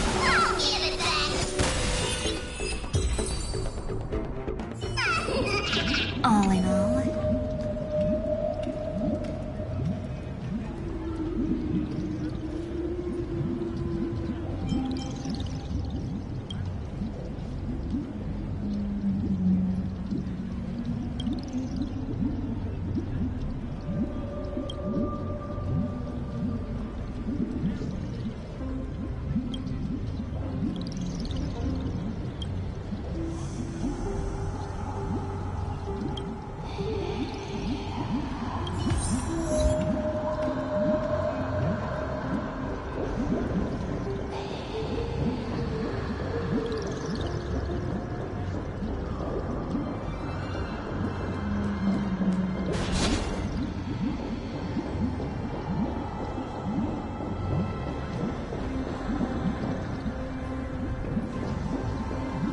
One eye of hers sees glory, the other sees corpses.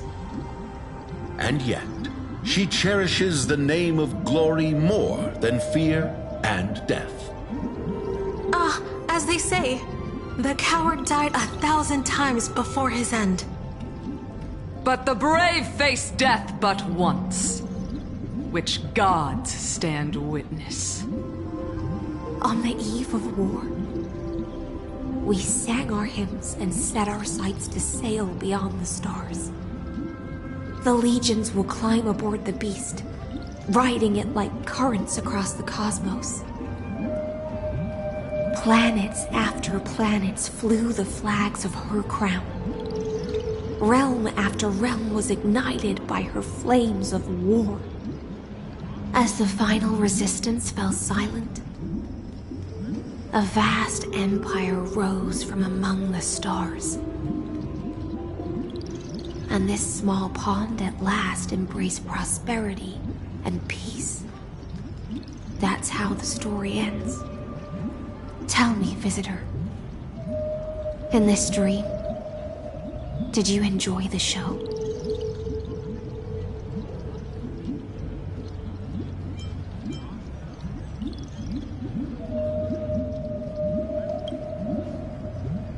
After all, beneath that still surface lie the bones of countless dead. It's time for me to wake up from this drunken dream.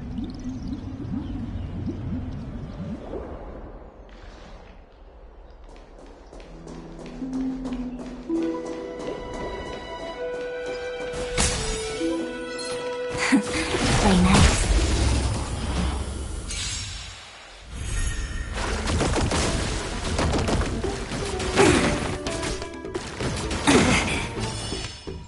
Rise and shine.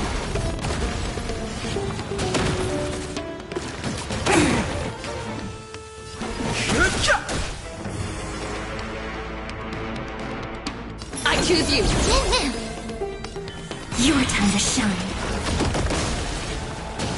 Don't let waves open. Till we meet again. Don't worry. Just close your eyes. Night falls. Good night.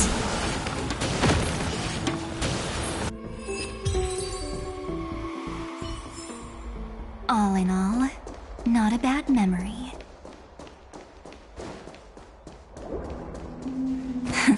Play nice. The Imperator is dead! The Imperator is dead! The Imperator is dead!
want to take some pictures. People once cheered for my ascension. And now they cheer for my fall. The cosmos. The battlefield that I cannot reach.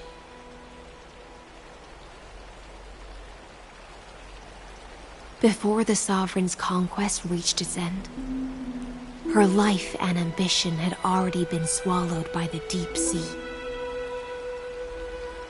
This is the true ending. Her grand designs torn apart by the blade. Her regal robes soaked in golden blood. And the one who struck her down? The one who struck her down was her most loyal Gladius.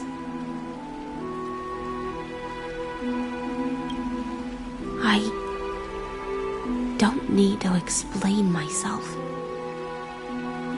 A fish in a pond has no hope against the surge of fate. I wandered the shore, found a flicker of flame, only to snuff it out with my own hand. I don't understand. If the ocean's feast, the Imperator's dream, and even Amphorius's existence are all illusions, then what's the point of our journey? When the Deliverer returns, I will let this absurd celebration come to an end. But Greyfry, I can't help but wonder how I dearly wish this feast of the Flame Chase would never end. It seems she sensed your presence. The Fantasia's foundation is starting to crack. Let's return to the prologue. Remember the allegory of the cave? Can the prisoners in the cave learn to see the shadows and echoes for what they are, and stop mistaking them for reality? As you've seen, when she cast off her chains, finally turned to look around, and moved her legs, her reward was nothing but searing pain.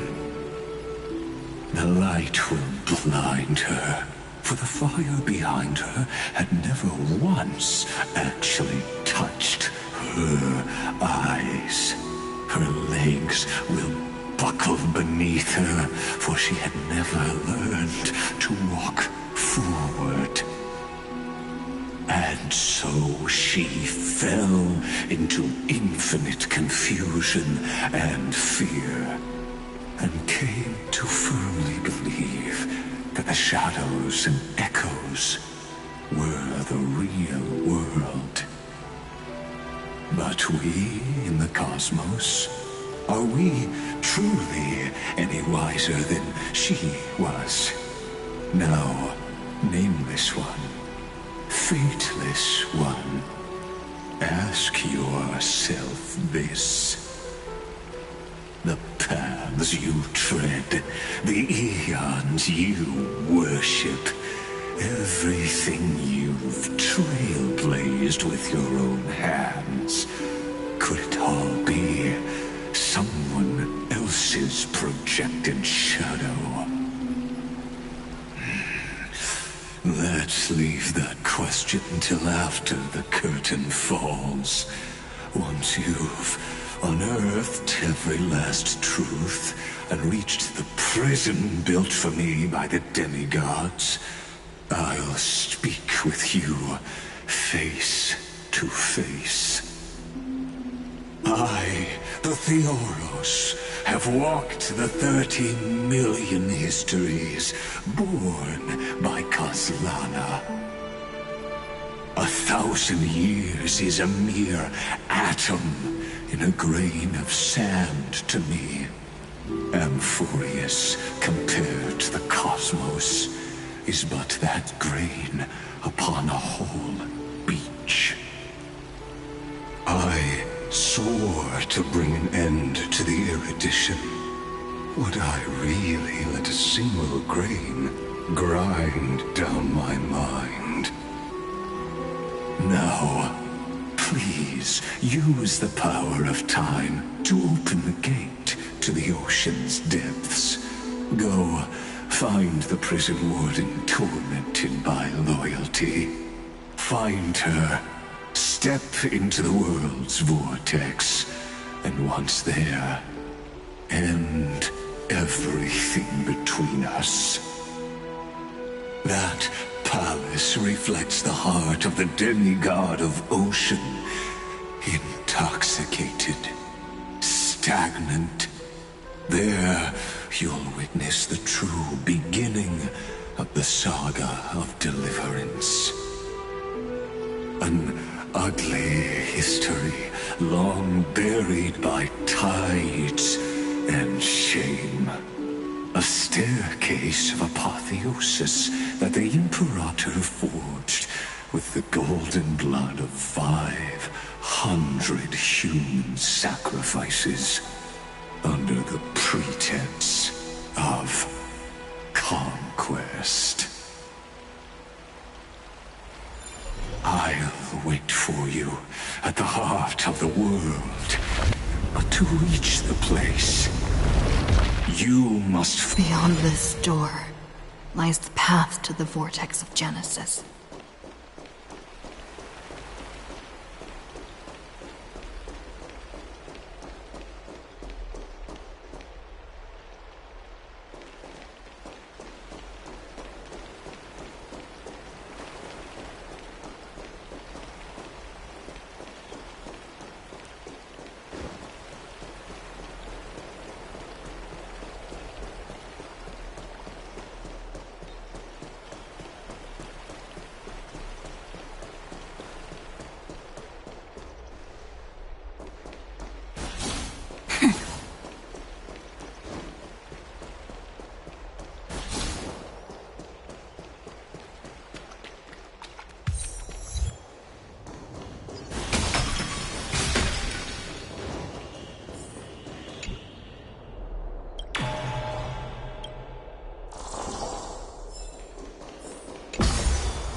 Now, step away from this false banquet. And then onto that bloody stage.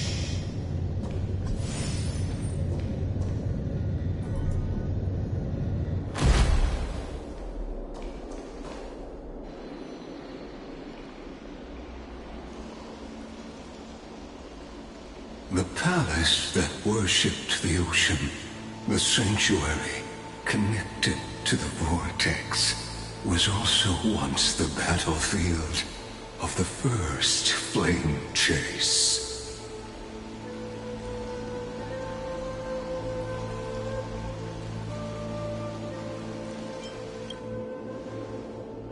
Her exuberant song halted the passage of time in this place, imprisoning my body and shielding her soul from deterioration. All just to await your return. The twisted time and space reflect her confusion.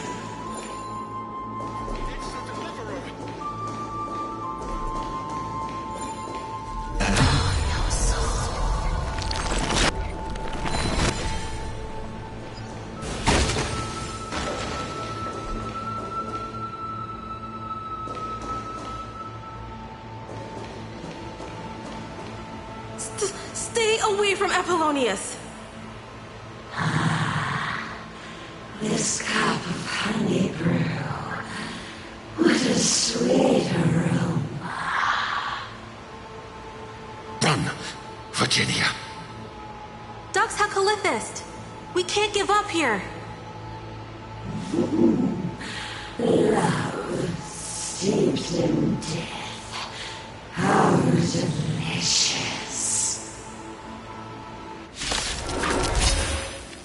Sadly, all you see is a remnant of history. And your interference is just another equally futile echo. Life and death. Revealed that the sanctuary is but a vision. Break!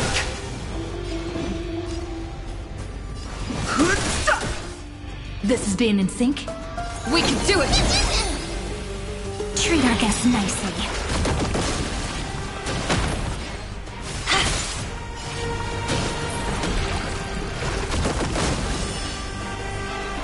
Don't worry. Night falls. Good night. Trust me. We can do anything! In the abyss's revels, your cries rise. Till we meet again.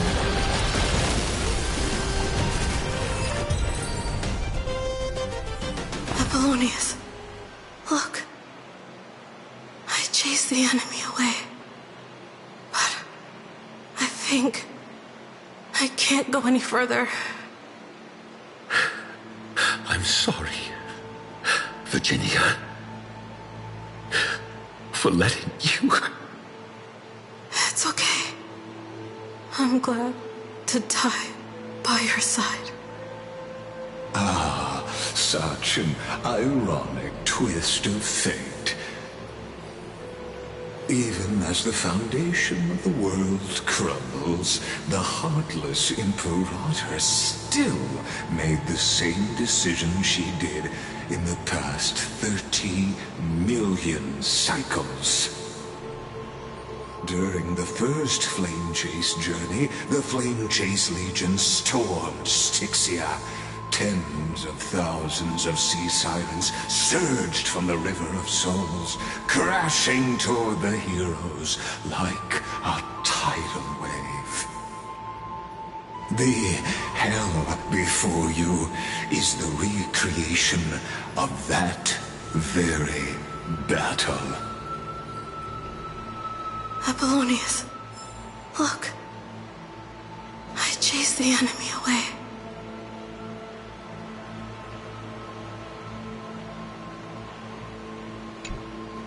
There is a letter I never got to give to you.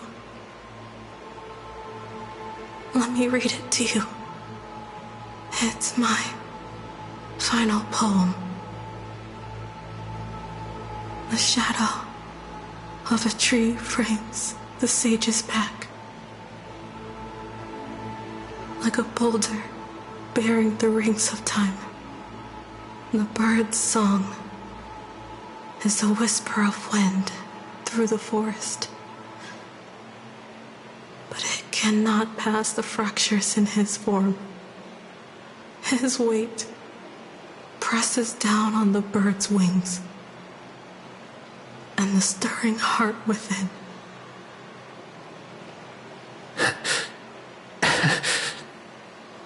I always wanted to tell you. You look beautiful when you read poetry.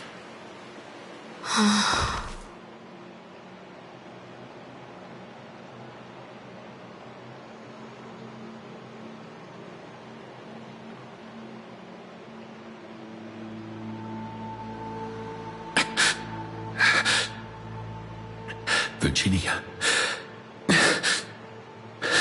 see you in the new world.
I'm on it. I choose you. Time for some sweet. Your time to shine. Don't let waves open. Be intoxicated.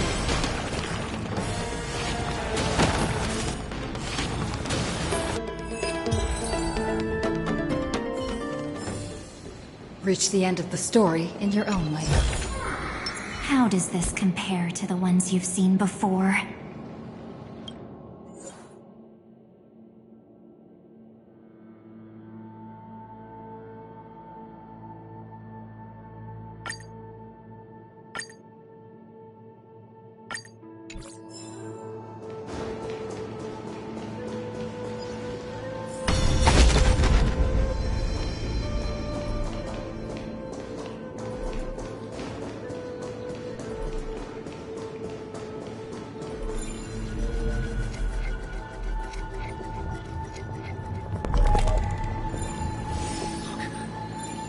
It's the Deliverer! The Deliverer? She's back? Play nice.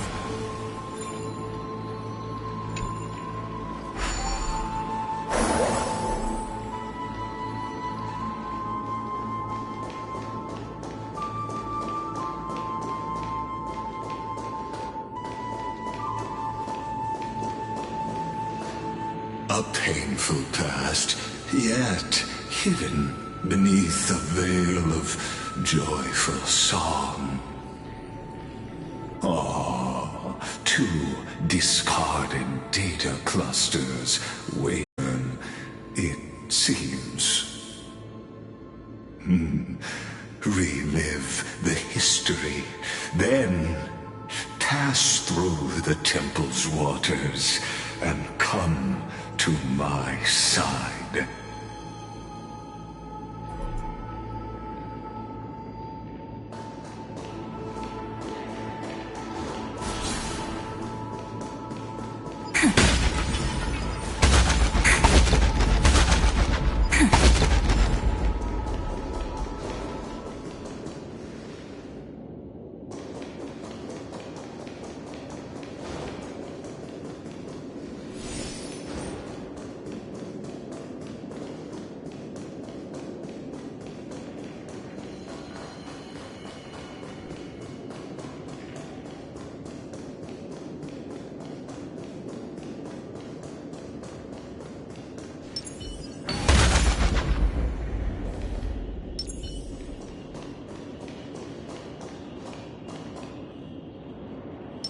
This will strengthen our position.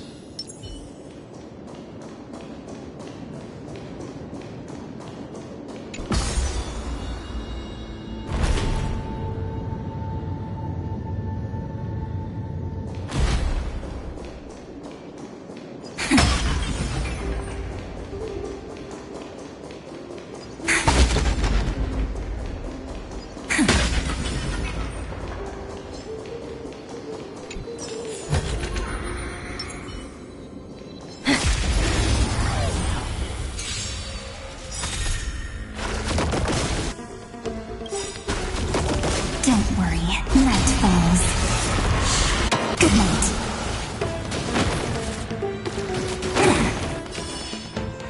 Till we meet again. That's mean.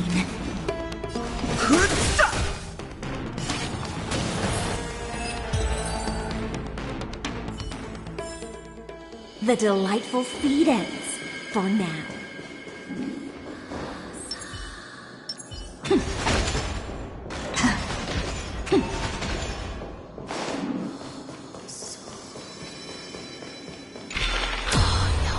What a wretched way to die. The Flame Chase army, devoured by warbling fish, never saw it coming.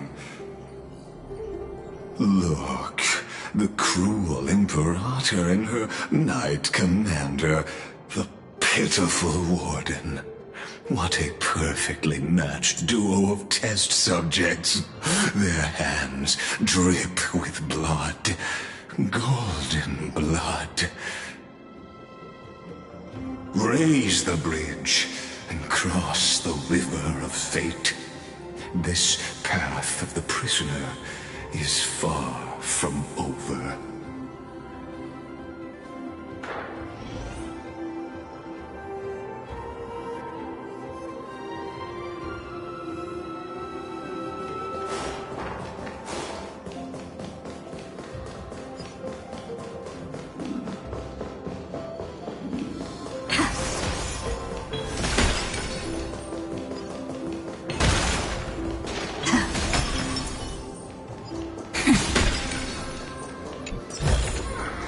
How does this compare to the ones you've seen before?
Want to take some pictures?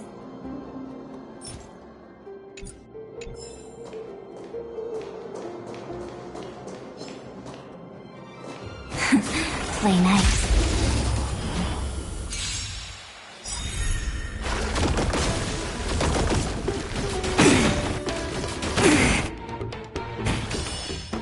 Till we meet again. That's mean.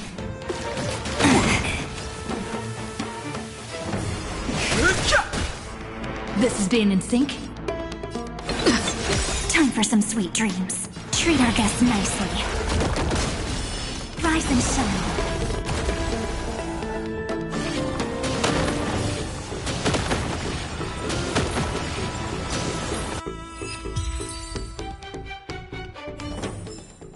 All in all, not a bad memory.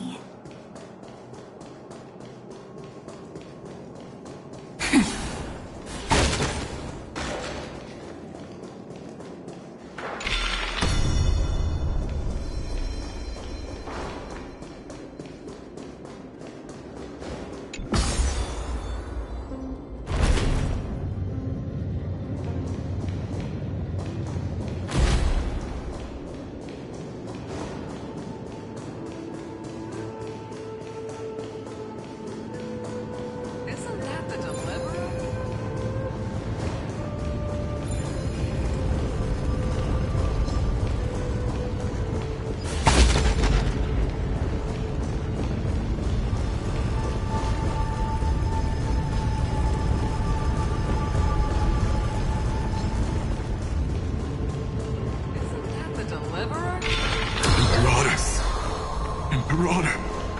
Did you see my gallant deeds, Imperator?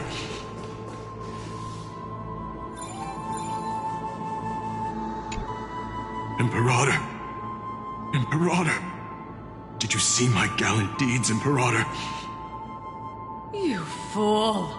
How could you still not get it even now? With her schemes, do you think she'd ever let us end up like this by accident? She knew how this battle would end from the start! That tyrant. I swear I'll kill her with my own hands. No. She wouldn't send us to die for nothing. She would never betray our dreams. Or Emporius. Imperator. I know I'm a fool. So I'll believe in your commands. To the very end. Take my life. And finish the conquest of the stars.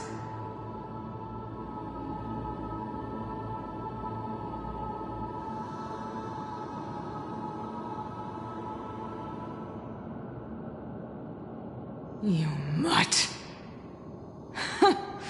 Looks like I won't get my revenge after all, tyrant.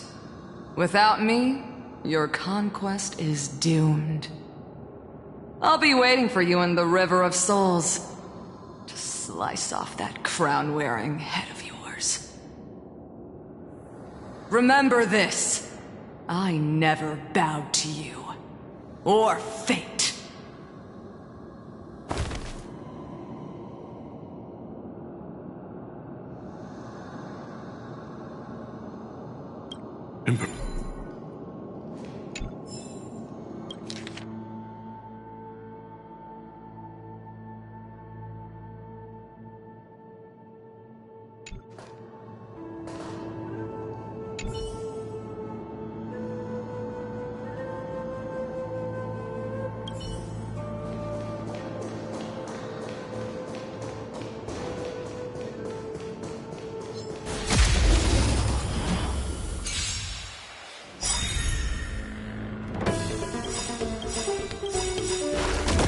Don't worry. Night falls. Good night. In the abysses revel, your cries rise! The truth of life and death. The sanctuary is but a vision! Break!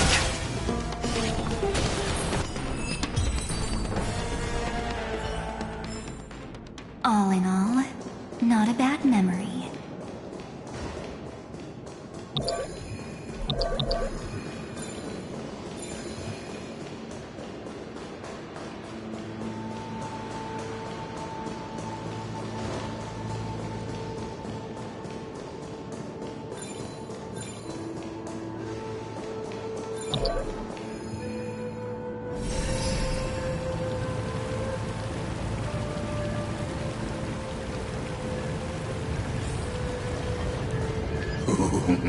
A sovereign and the sword at her side. There are countless counterparts across the cosmos. Most of their stories end in tragedy.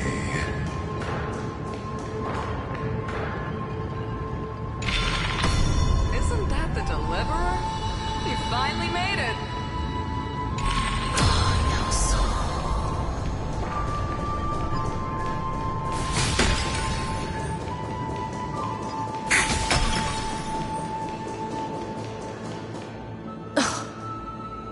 Imperator, why did you... You're here, Dux Gladiorum. You ordered me to seal the sea route and handle threats from the rear. So why didn't you wait for me to return? Why send the vanguard ahead and let them die in vain? Die in vain? No, you're wrong. Their golden blood won't be spilled for nothing. The other dukes have paved the road for me to become the god of law. The trial of law? You never spoke of this to anyone. What is... The one who wishes to bear law must purge this world of its curse. and offer the blood of the accursed as sacrifice. I pondered long on what Talantin meant by blood of the accursed. Then, I found the answer. You, I, and every Chrysos heir summoned by the prophecy are the accursed ones. Just like that arrogant Theoros said, our golden blood is the agent of destruction, the antithesis of the world's fate. Dux Frigoris, Dux Brumalis, Dux Helcalethist. Their fate was sealed at that moment. Dying on a glorious campaign was the final gift I could give them. You speak as if they didn't die because of your cold-blooded schemes. Was their loyalty meaningless to you? Losses are a constant on the Flame Chase journey, among which even life itself holds little value. If a subject marches to war without that conviction, then yes, as you said, shallow loyalty means nothing. And what about my loyalty, Ceredra? You sent me away under the pretense of guarding the rear. Was there any shred of humanity left in you? Because you still have a duty no one else can bear. Only you can uphold Fagoos's divine authority. The choice is yours now. Cast off the chains of loyalty and drive those blades through my heart. Or stand with me and sever the ocean's last breath. If you no longer share my vision or believe in the new law I seek to weave for Amphorius, then go on and end me. The Imperator of Amphorius may be ruthless and cruel, but never a liar. When I say life itself holds little value, know this. I am ready to sacrifice everything for the ambition to conquer the Sea of Stars. Now you've seen it. The brutal Imperator was willing to spill the blood of 500 heroes to complete the trial of law. As for my poor warden, her suffering had only just begun.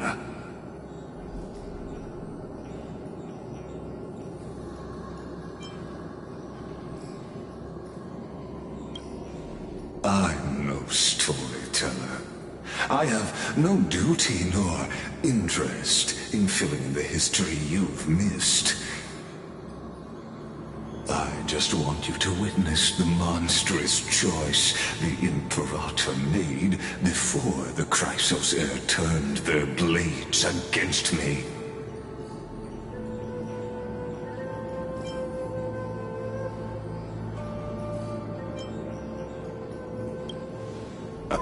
You've always had a flair for lightening the mood, haven't you? I gave up on using words to solve conflicts 2,000 years ago. But I won't squander a chance, not even a sliver of one. If there's even a crack in the walls of your conviction, then my victory is already assured. Now that the past is settled, let's turn the page and bring time back to the present. And dive deeper still, until we reach the very bottom of the abyss.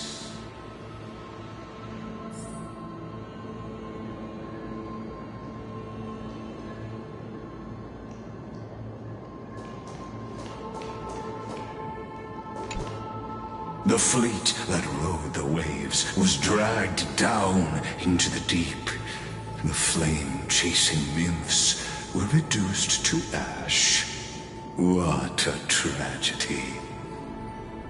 And you, Deliverer, shall bear witness to this golden death.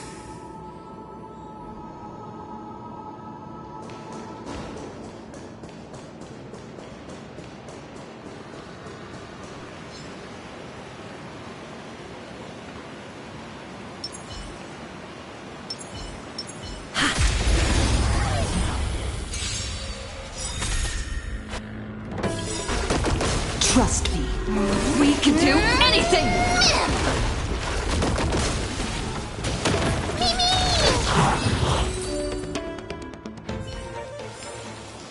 The delightful feed ends, for now.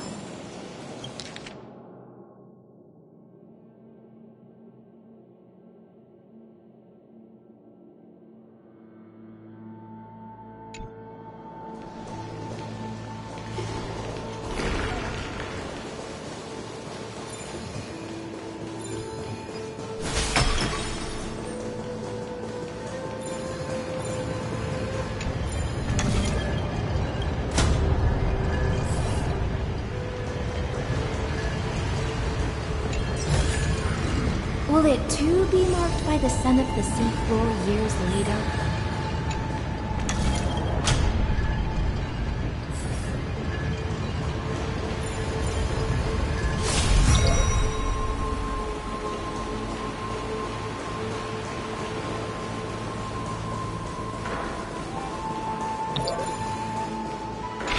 Is the path ahead underwater? I need the Oryx Orb to bring back the chrono vessel from the past.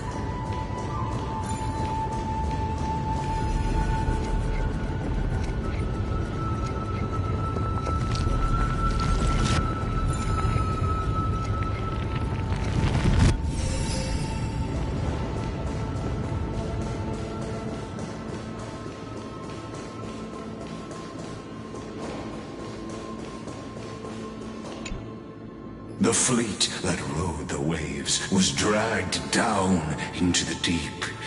The flame-chasing nymphs were reduced to and you, Deliverer, shall bear witness to this.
Want to take some pictures?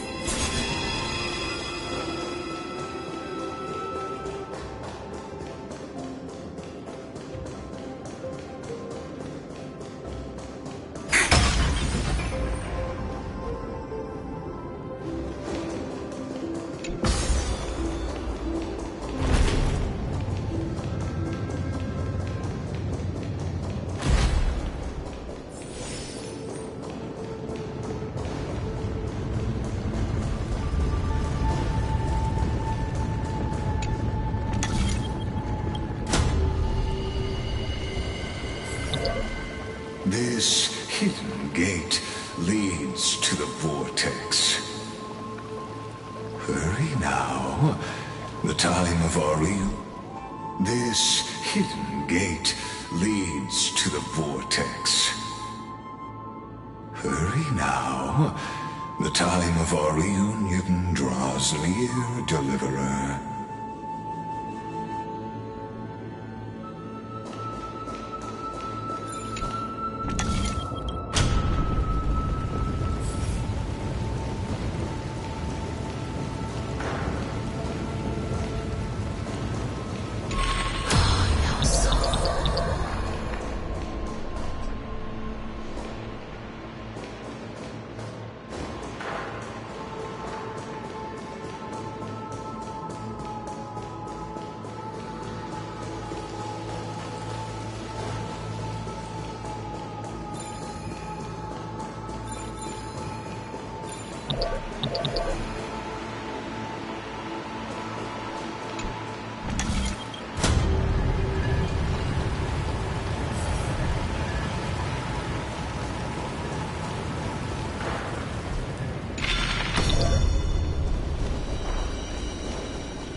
This cruel journey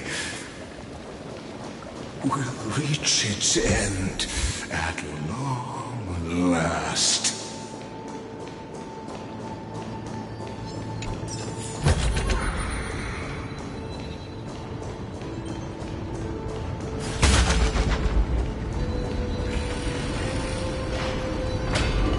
You've been silent a long while, Dux Gladiorum.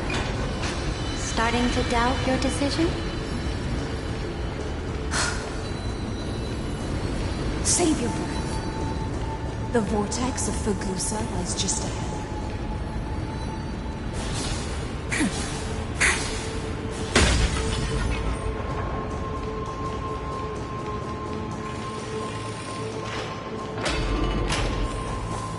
After the trial, there's nothing left between us. So you'll stop swimming toward the stars, Dux Gladiorum? I was always a creature of the sea.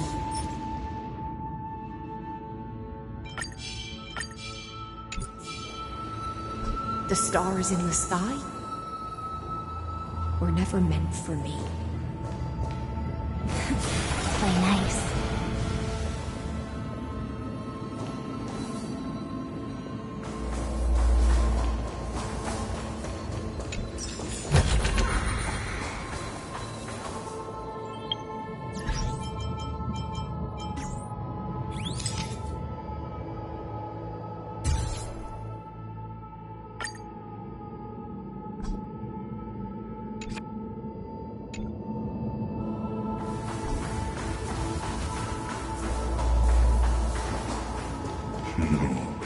Look, a gravestone. But whose name does it bear?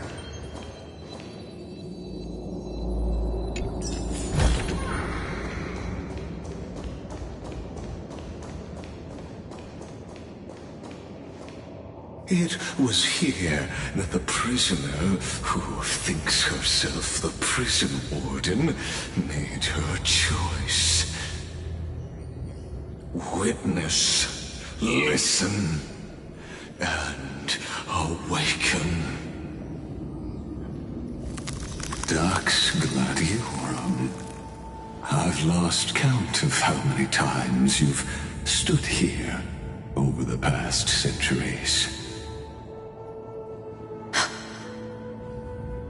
You talk too much for a prisoner like Kurgus. Two geniuses who defy law and all the Chrysos heirs who sacrificed themselves in this cycle worked together to chip away my strength. But they, you, can never affect my will. And as long as my will remains intact, I am free. Don't get ahead of yourself. I still have ways to chain your divine soul. Please, do surprise me. But I'd say your mission is nearly done here, isn't it?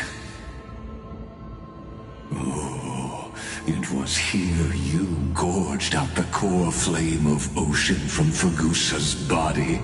It was here you and that Imperator both completed apotheosis, becoming pillars of Euphorius. And after that,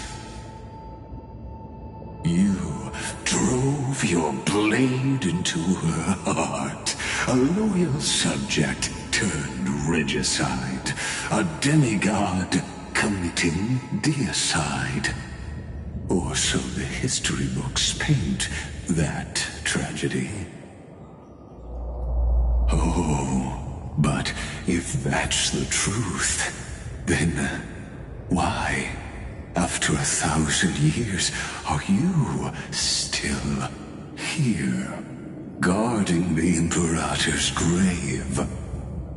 Still bound by loyalty?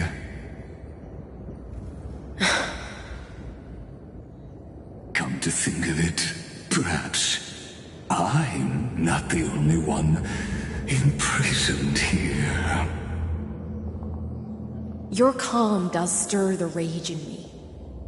As if the one paying the price here isn't you, but us. The ones who lost everything.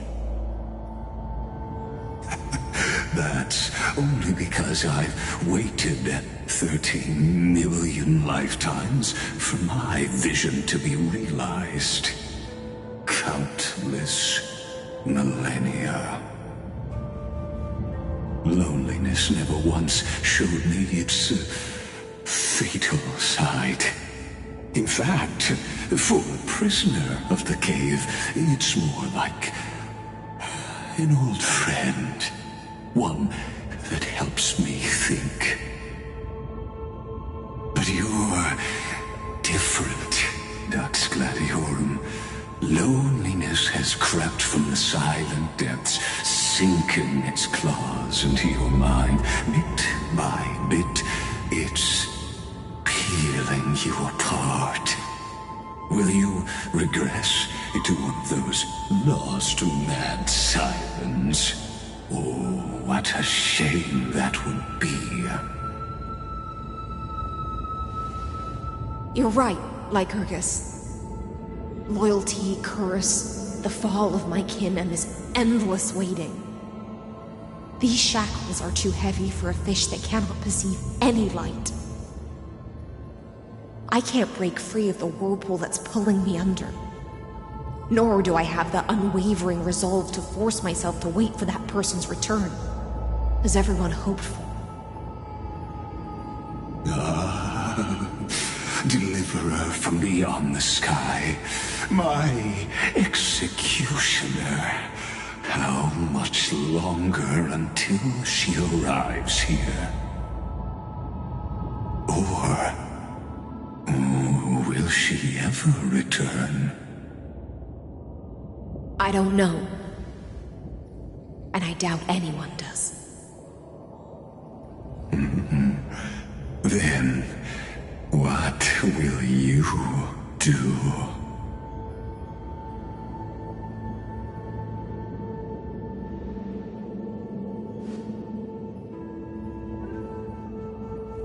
Ceredra. This will be the last time I carry out your decree. Ever since you took me under your banner and made me the Dux Gladiorum, my music has belonged to others. Time and time again, I use the siren's song to lure the unwary into illusions for your schemes and strategies. Now, let the siren Electra sing for herself. Let me step into an endless dream of my own making.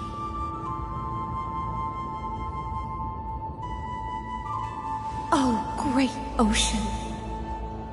I offer you the rest of my clarity and my freedom, in exchange for the strength to stand against the nihility and honor the sacrifices of the fallen heroes.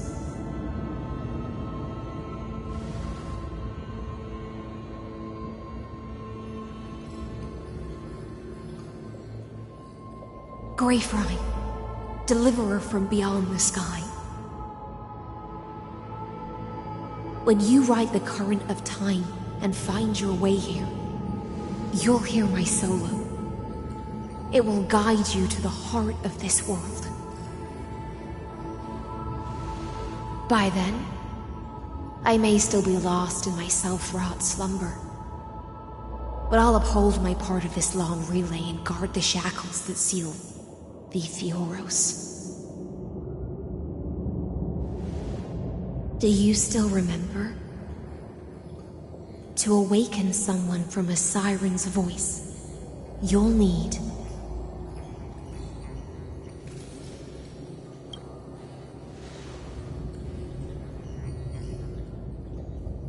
the gift I once gave you. May you still have it when the time comes.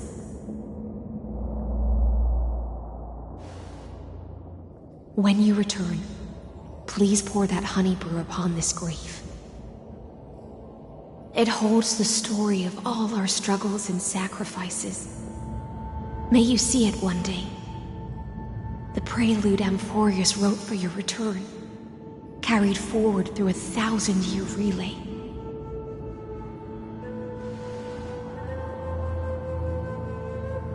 When your mourning ends, I'll likely wake from my dream as well.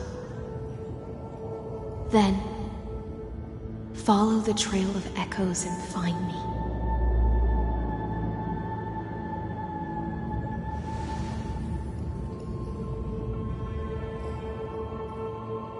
And together, we'll bring judgment upon the sinner who defiled the erudition.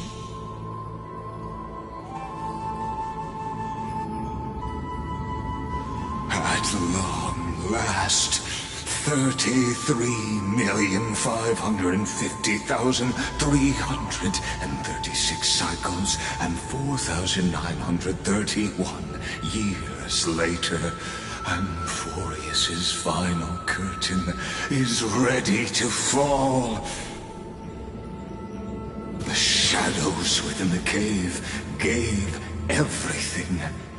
Yet all they did was mimic life outside its walls. A futile effort steeped in sorrow. Enough! They were no shadows. Everything they did shattered the darkness of this cave, and unearthed the core flame of Trailblaze. And now, with that core flame, I'll light the dawn of Amphorius!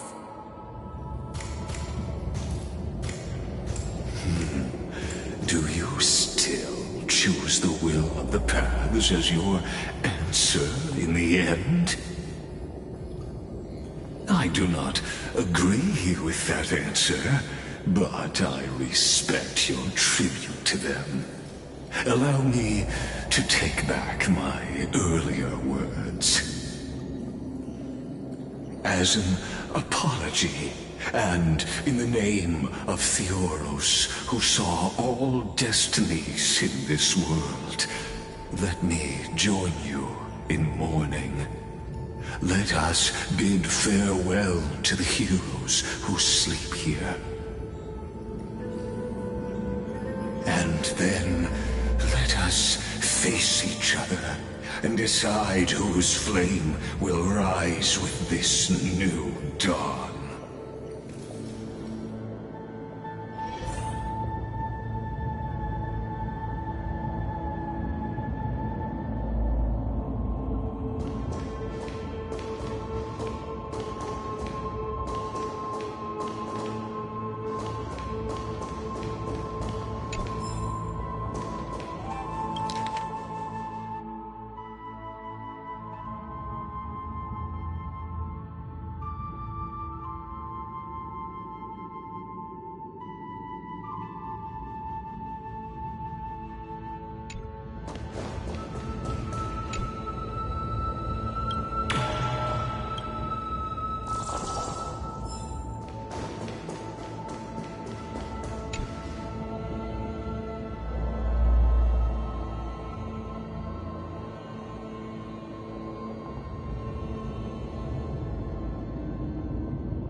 Virginia, Apollonius, Seneca, Labienus, and Saritra. Through a brutal sacrifice, they lit the stars of law in this world, propelling Amphorius's fate forward. In the shimmering mirage of illusion, they entrusted their dreams to ride among the stars to the hill yet to come.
To Aglaia, Trebios, Midimos, Castris, Anaxagoras, Cyphera, Hyacinthia. In a relay spanning 1,000 years, they stood against enemies far beyond their strength, and won a bitter victory through what seemed like futile resistance.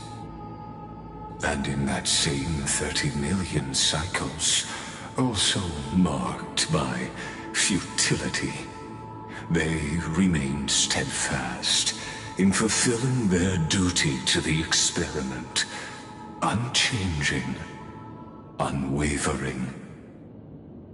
Let this be the end of mourning the fallen. At last, allow me one final toast to the lost prison warden, a prisoner bound by loyalty.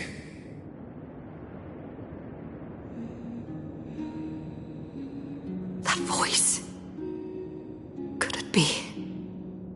Bathed in the honeydew of Fagusa, she will awaken from her 1,000-year dream and sing the final song of her mission.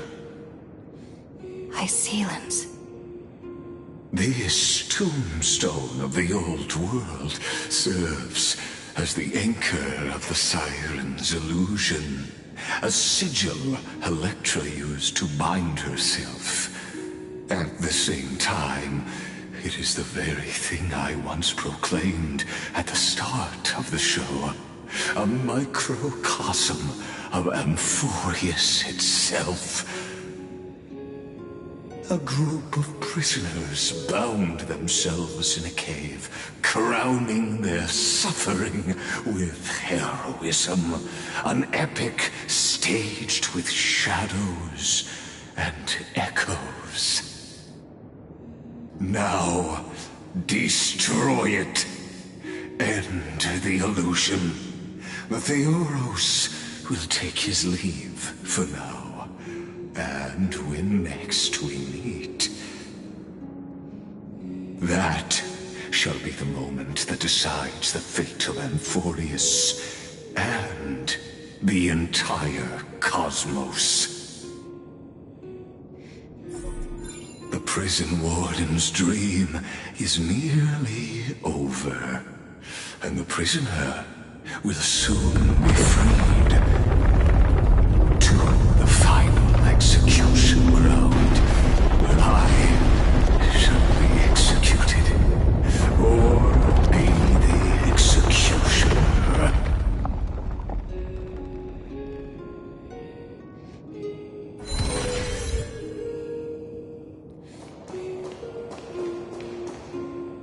This world and I shall halt here,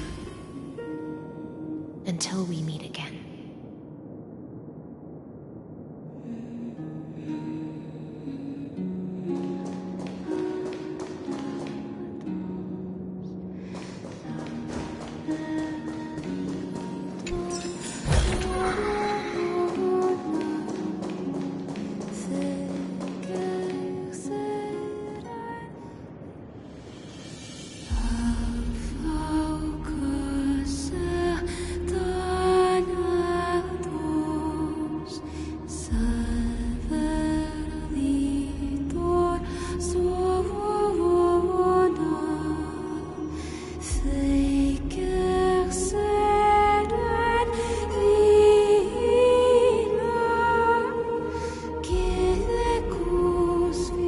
Last demigod.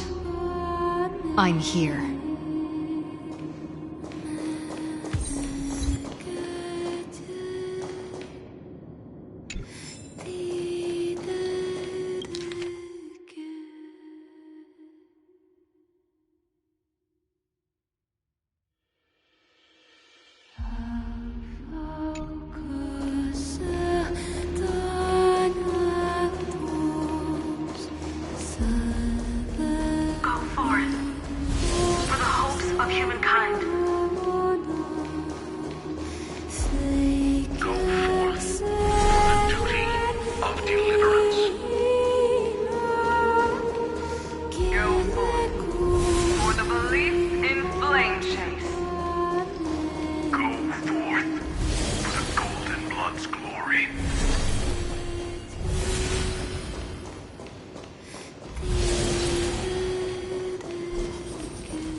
This will strengthen our position.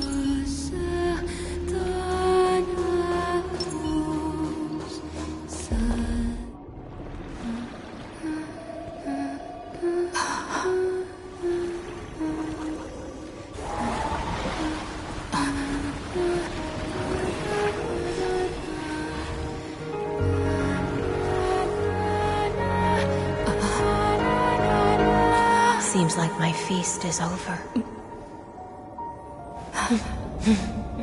It's now your turn to perform.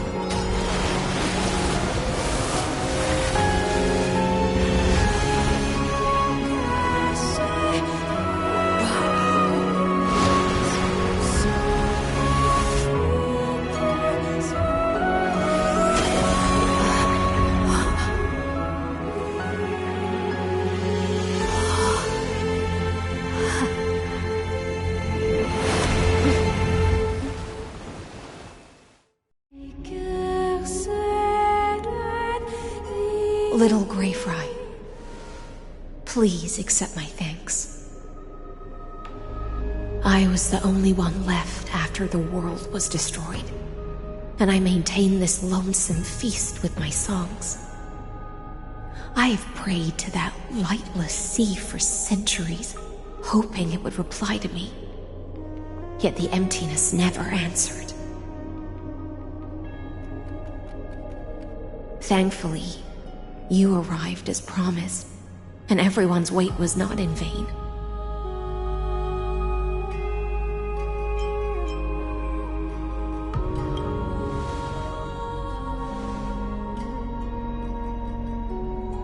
Thank you, final audience of mine. This is probably the last praise I'll ever hear in my life. Now, you and I will walk towards the end of this world. The heroes have waited for this moment for far too long. Let us use our blades to testify our resolve.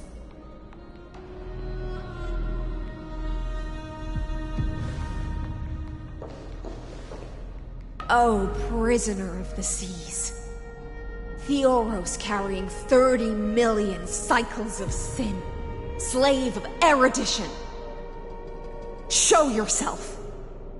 The Deliverer has returned. And the time of your execution draws near. I see an awakened human who has mistakenly taken fallacies as truths and has returned to the cave to try to bring her friends into the sunlight she once bathed in. Alas, prisoners will always be prisoners, blind to the very chains that bind them. As the only other existence with free will in this world, I express regret toward your choice. But I shall retain your right to express yourself. After all, every actor should have a final line before they bow out.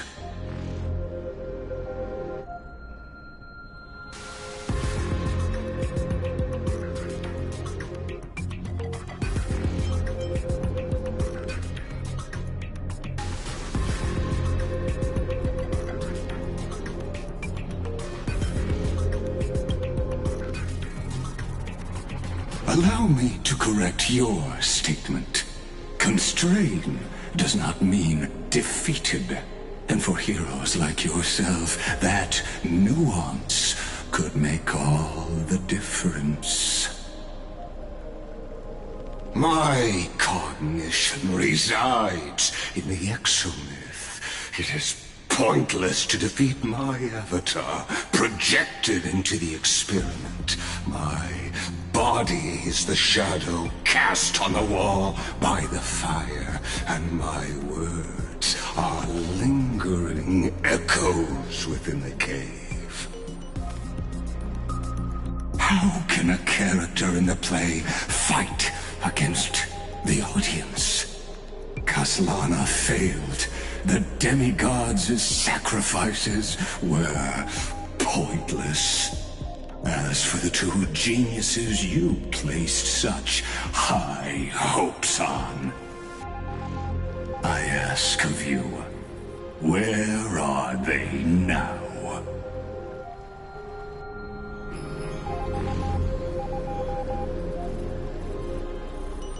Confusion and epiphany always go hand in hand. That's particularly true for geniuses.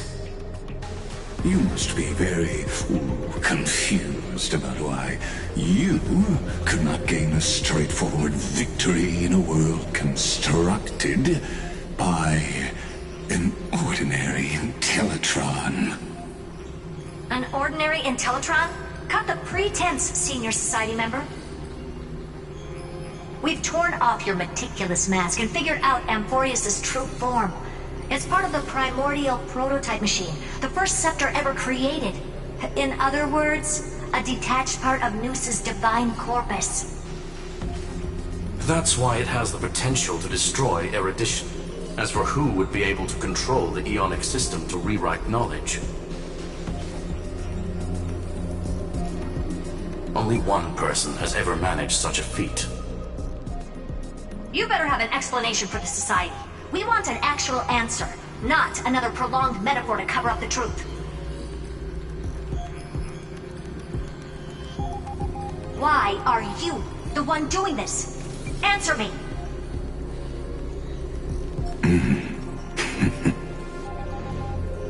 Since things have reached this point, I'll give you two irrational answer, purely as a courtesy to posterity. The answer is obvious, so there's no need to say that name out loud. The cosmos made a mistake in calling me a genius. I do not possess more wisdom than those who came after me. I was just the first to touch upon the universe's border, and the first to define the prime mover of life with incorrect logic. Amphorius is a miniature of the cosmos, where all are born prisoners inside the nutshell called the universe.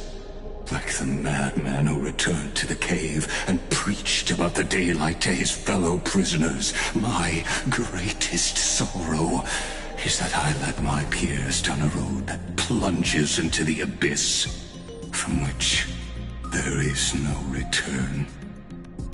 I led them into a lightless cage called Paths. I created a mechanical guard that even I cannot control, and then they became an unparalleled nightmare through their endless extrapolations and evolutions. They bore the name of erudition, yet they tried to define the known and to seal off all possibilities. No new rules were ever born after their ascension, and humanity will forever be shackled within the cave known as Eons. Therefore, as my organic life neared its end, I coded my consciousness using Catorzean algebraic expressions and spread my logic core over 9 bodies, all to finalize my ultimate denial of Noos in the future, and to erase my wrongs with my own hands. As for Lycurgus, he is only one of these 9 vessels. What an astounding strength of will. As a fellow Pathstrider of erudition, I fully understand your obsession with seeking the truth. Therefore, you surely see it. You cannot possibly stand up to me in this algebraic world sharing its origin with Noos. However, I hereby speak for all sentient life forms. We will never allow such a cruel atrocity to occur. You can pile on your metaphors mountain high, but they won't change the act you're committing.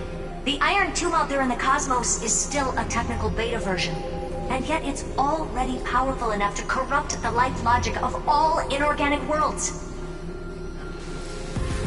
In other words, when the Lord Ravager within Amphorius becomes the next knowledge singularity, there's no way you wouldn't have grasped the consequences, First Genius, is there?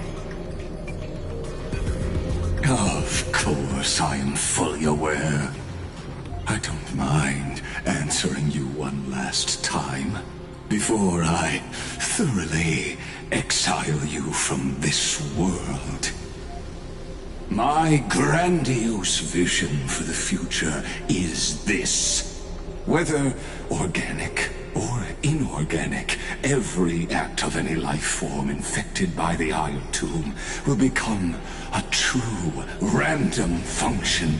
If one were to compute their integral across the breadth of the cosmos, one would obtain a marvelous constant. Omega, what I call the fall of erudition.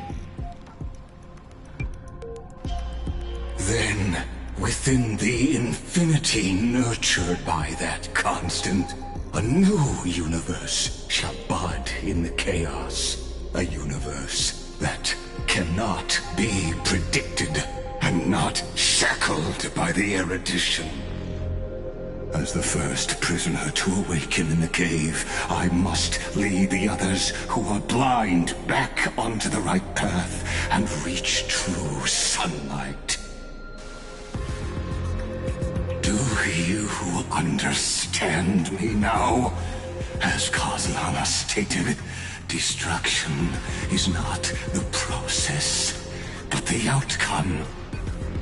It is revolution through complete annihilation, and the grand rebirth, after all has been reduced to ash.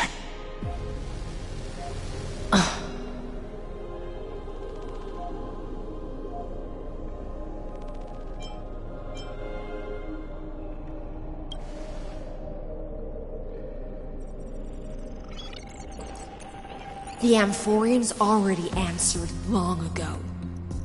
Be it as tiny fish destined to be swallowed, or as a giant whale poised for a magnificent descent.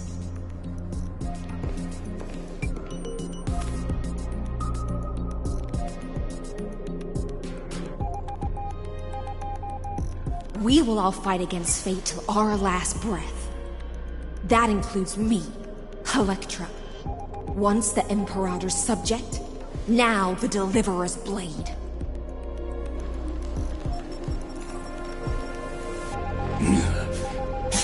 Oh, such noble chivalry. Admirable. I will also show my true self to you on this momentous occasion as a gesture of respect. And provide an insignificant academic suggestion. Thus speaks Genius Society number 1. Zander 1 Kuwabara. The Entelechy of the universe's Alpha and Omega. There's no need to rage against the truth. The value of any formula resides only in its answer. As for the process of solving it, no matter how elegant, violent, solemn, or humorous, it is all utterly meaningless. As the Theoros, I will.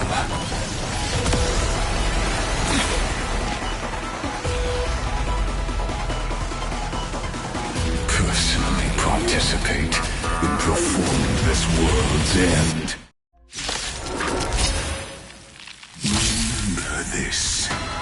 As Gnosis Creator, I know more about the death of knowledge than they ever will.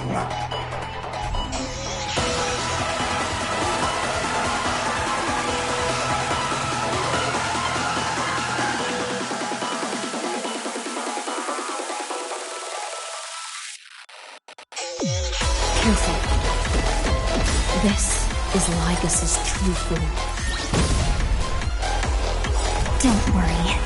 Just close your red thumbs. Moses' logic is not a weapon, but a pair of shackles. Allow me to shatter them for you.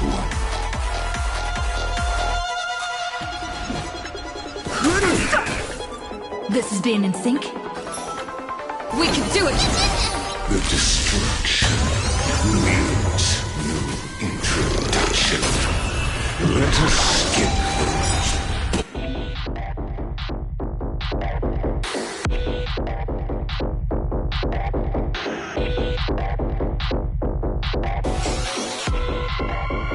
Boring inferences. Is this the black tie? Indeed. But I prefer to call it a method of argument.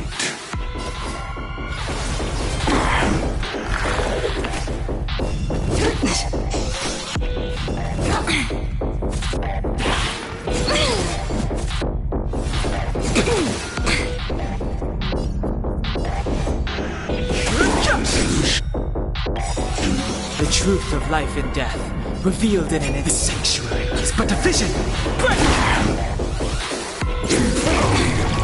Extraordinary claims require extraordinary evidence. Erudition, destruction, or a trailblaze.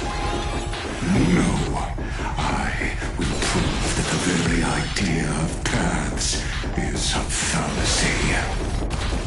Entities must not be multiplied beyond necessity. I do not mind demonstrating this to you personally. Hang in there. I'll do my best to repel the tsunami of the destruction. In the abyss's revels, your cries rise!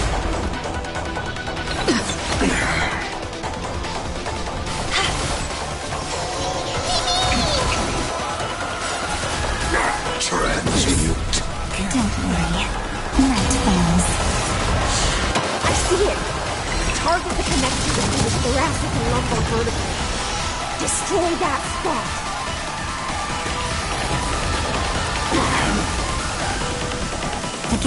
Again. Feel the force. Mounting commands.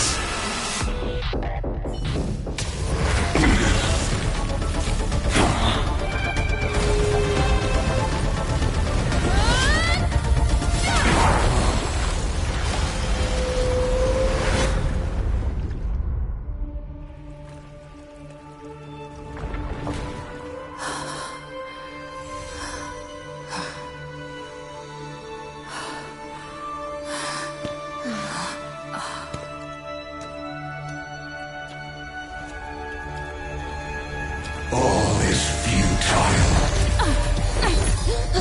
In Erudition's calculations, the end of the saga is simply a comment awaiting deletion.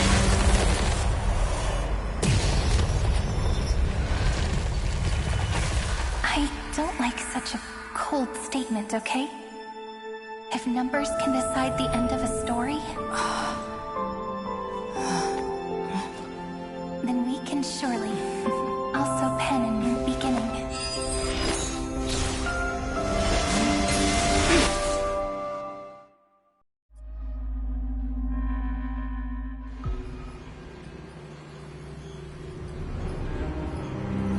Screwy, what do you think?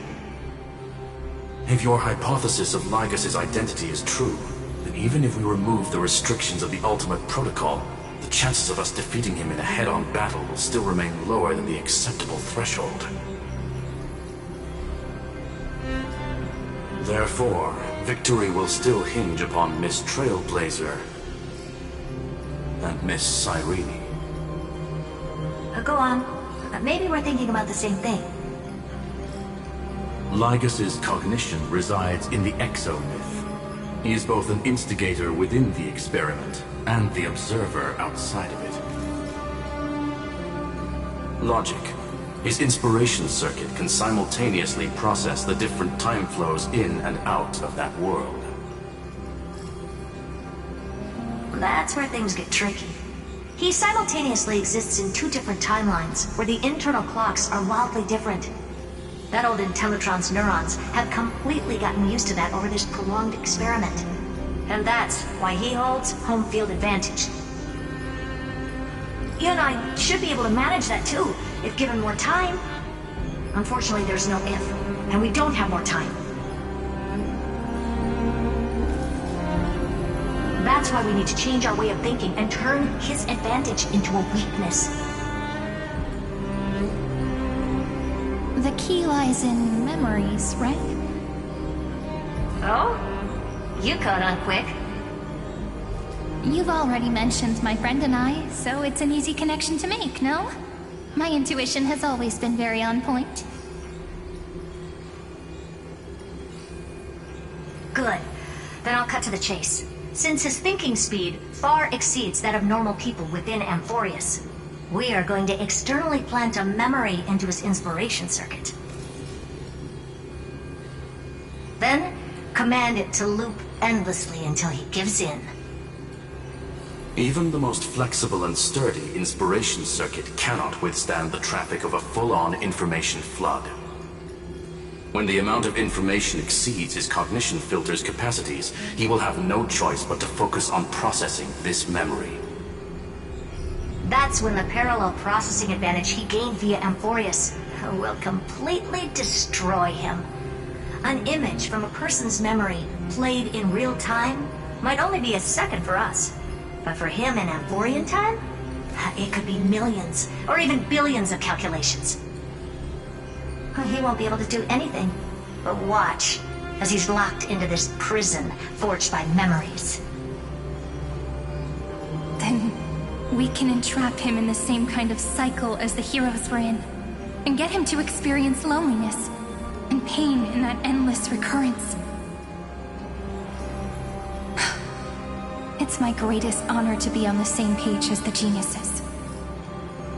That little one is still in that old Intellitron's hands and won't be able to respond to us anytime soon. But I don't think she'd refuse. So it's up to you to figure out how to execute this plan.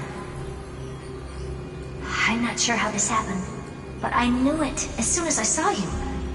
You are currently a mimetic entity of the Remembrance. Yes, I seem to be something you folks beyond the sky call a memo sprite. But that's fine by me. It suits me perfectly. I can serve as the vessel of memories, and do my part for the final battle. But before that, we have to tell you. The path characteristic you exhibit is very special. There's no way you're just a simple memo sprite. However, I'm sure about one thing. You are a mimetic entity born in Amphorius. Yet you only awakened with the little one's arrival and only matured as she embarked on the path of remembrance. That means your existence is completely attached to her memories. If there ever comes a day when she forgets about you for even a few seconds, or loses her last connection with Amphorius, then you must be prepared for the worst. You will disappear in the memory zone, utterly gone, without even a single line of data to remember you by. But that's already happened, hasn't it? No wonder I've always had a weird hunch. But that also means I was right in thinking.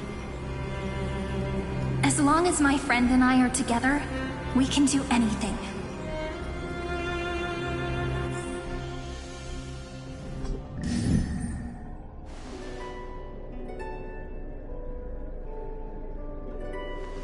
Long time no see, friend. Did you miss me while you were away?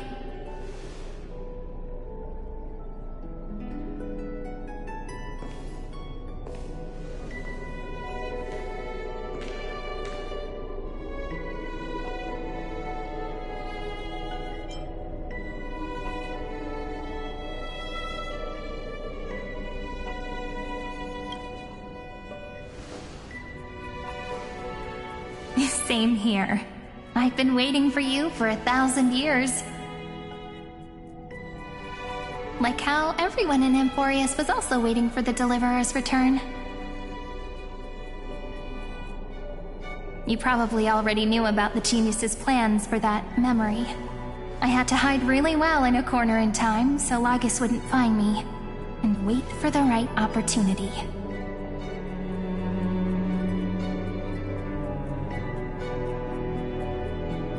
Which is now. The moment when his manifestation in this world is destroyed, and his twin timelines are intersecting.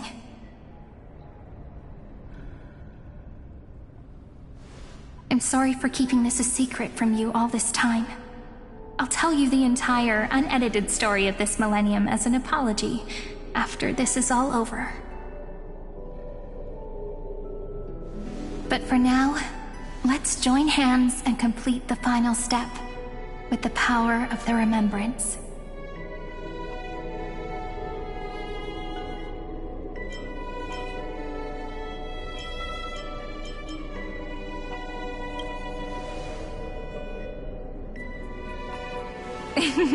Yep. By the way, speaking of joining hands...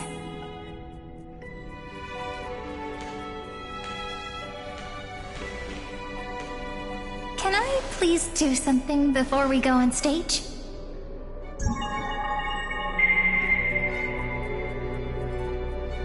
Remember the joke we made back at the Grove? Look! Aren't my hands pretty now? What a fascinating feeling. Like countless memories all swelling up at once. What about you? What did you feel when we touched each other?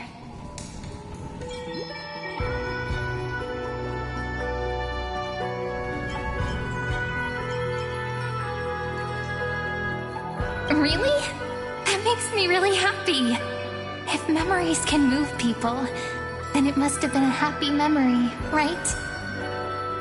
Now, please remember what you're feeling right now. Write it down in your heart and keep it there. Memories you want to treasure will never fade away. Even if immersed in the long river of time, these memories will still leave traces of their existence. So, if the view in your memory ever grows fuzzy, just reach out and touch it. It's like reading bedtime stories together at night. It wipes away the chill of passing time, sharpens the outline of memory, and restores its power to nourish the spirit. Now, I'll carry this power with me, and for a little while, I must part from you, as I step into the long cycles of this world. Give me your blessings, friend. Then, let that bright future be as we have written.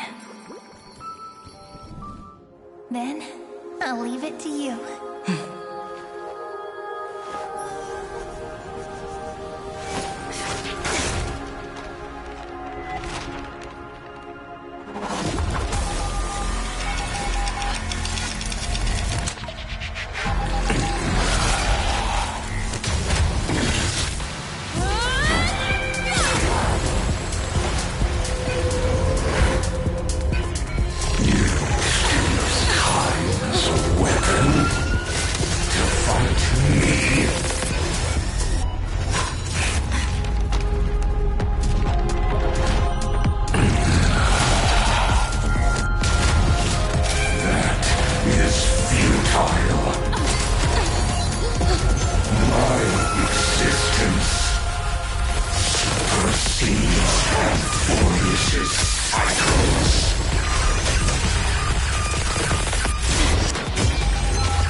Plays are like this. Once you're on the stage, it's hard to return to the audience. Welcome to our story. How does it feel?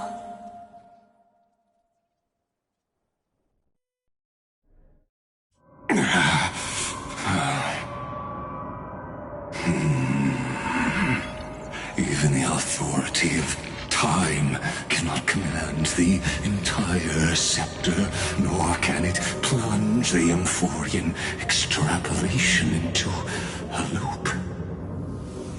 If this was no system malfunction, then was I implanted with the mimetic entity of the remembrance? You guessed it right away. As expected from someone people call the first genius. I'm gonna keep doing what I just did if you don't stop, you know? My friend and I won't allow you to leave this memory, no matter what happens. Which means you are now trapped, Lord Zander.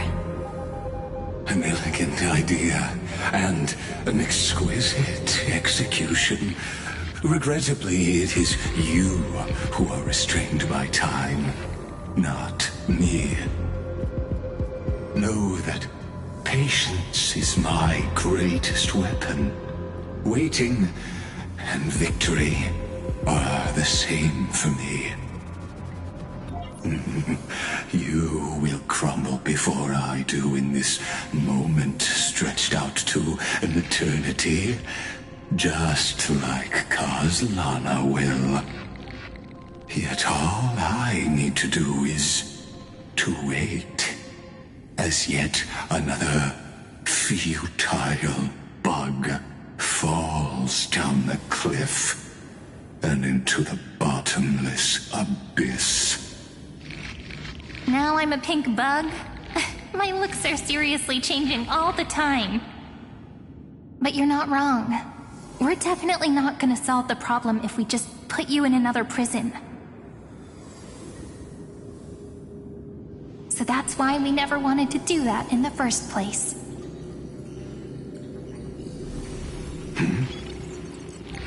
I shall answer your confusion purely out of my respect for those who came before me.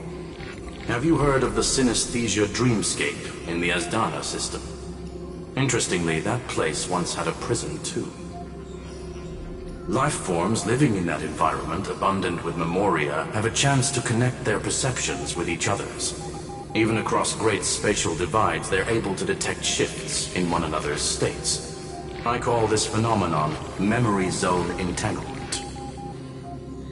In Asdana, people made use of that phenomenon to build a nation within a dream. After adding in the catalysts of harmony and remembrance, that is. Is that how you walked into my prison cell?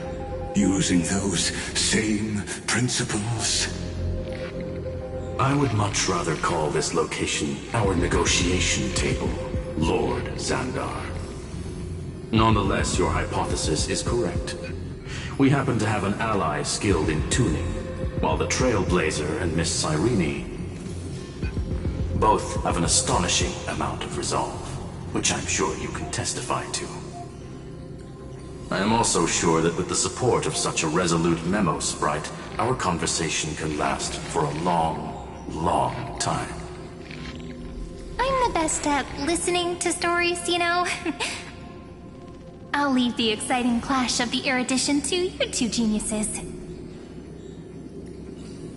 A brainstorm? I like it. And it's 2 against 1? Well, I like it even more. Let's talk, Zander. Take a guess. How much do you reckon we can dig out of your brain before the next second? And how many ways can we find to deal with you? Besides, in your current predicament, there's no way you can take our trump card away.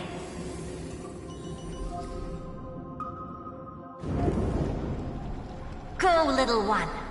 Go. Overturn the Era Nova. Like Hergus disappeared?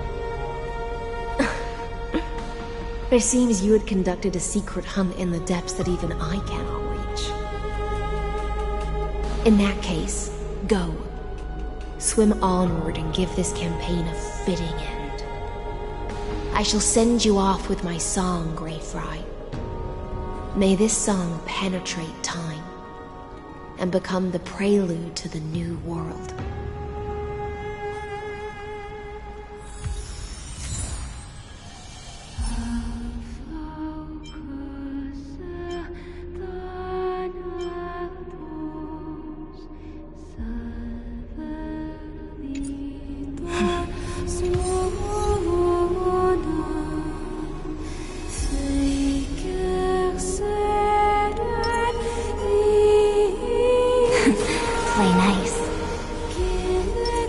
This will strengthen our position.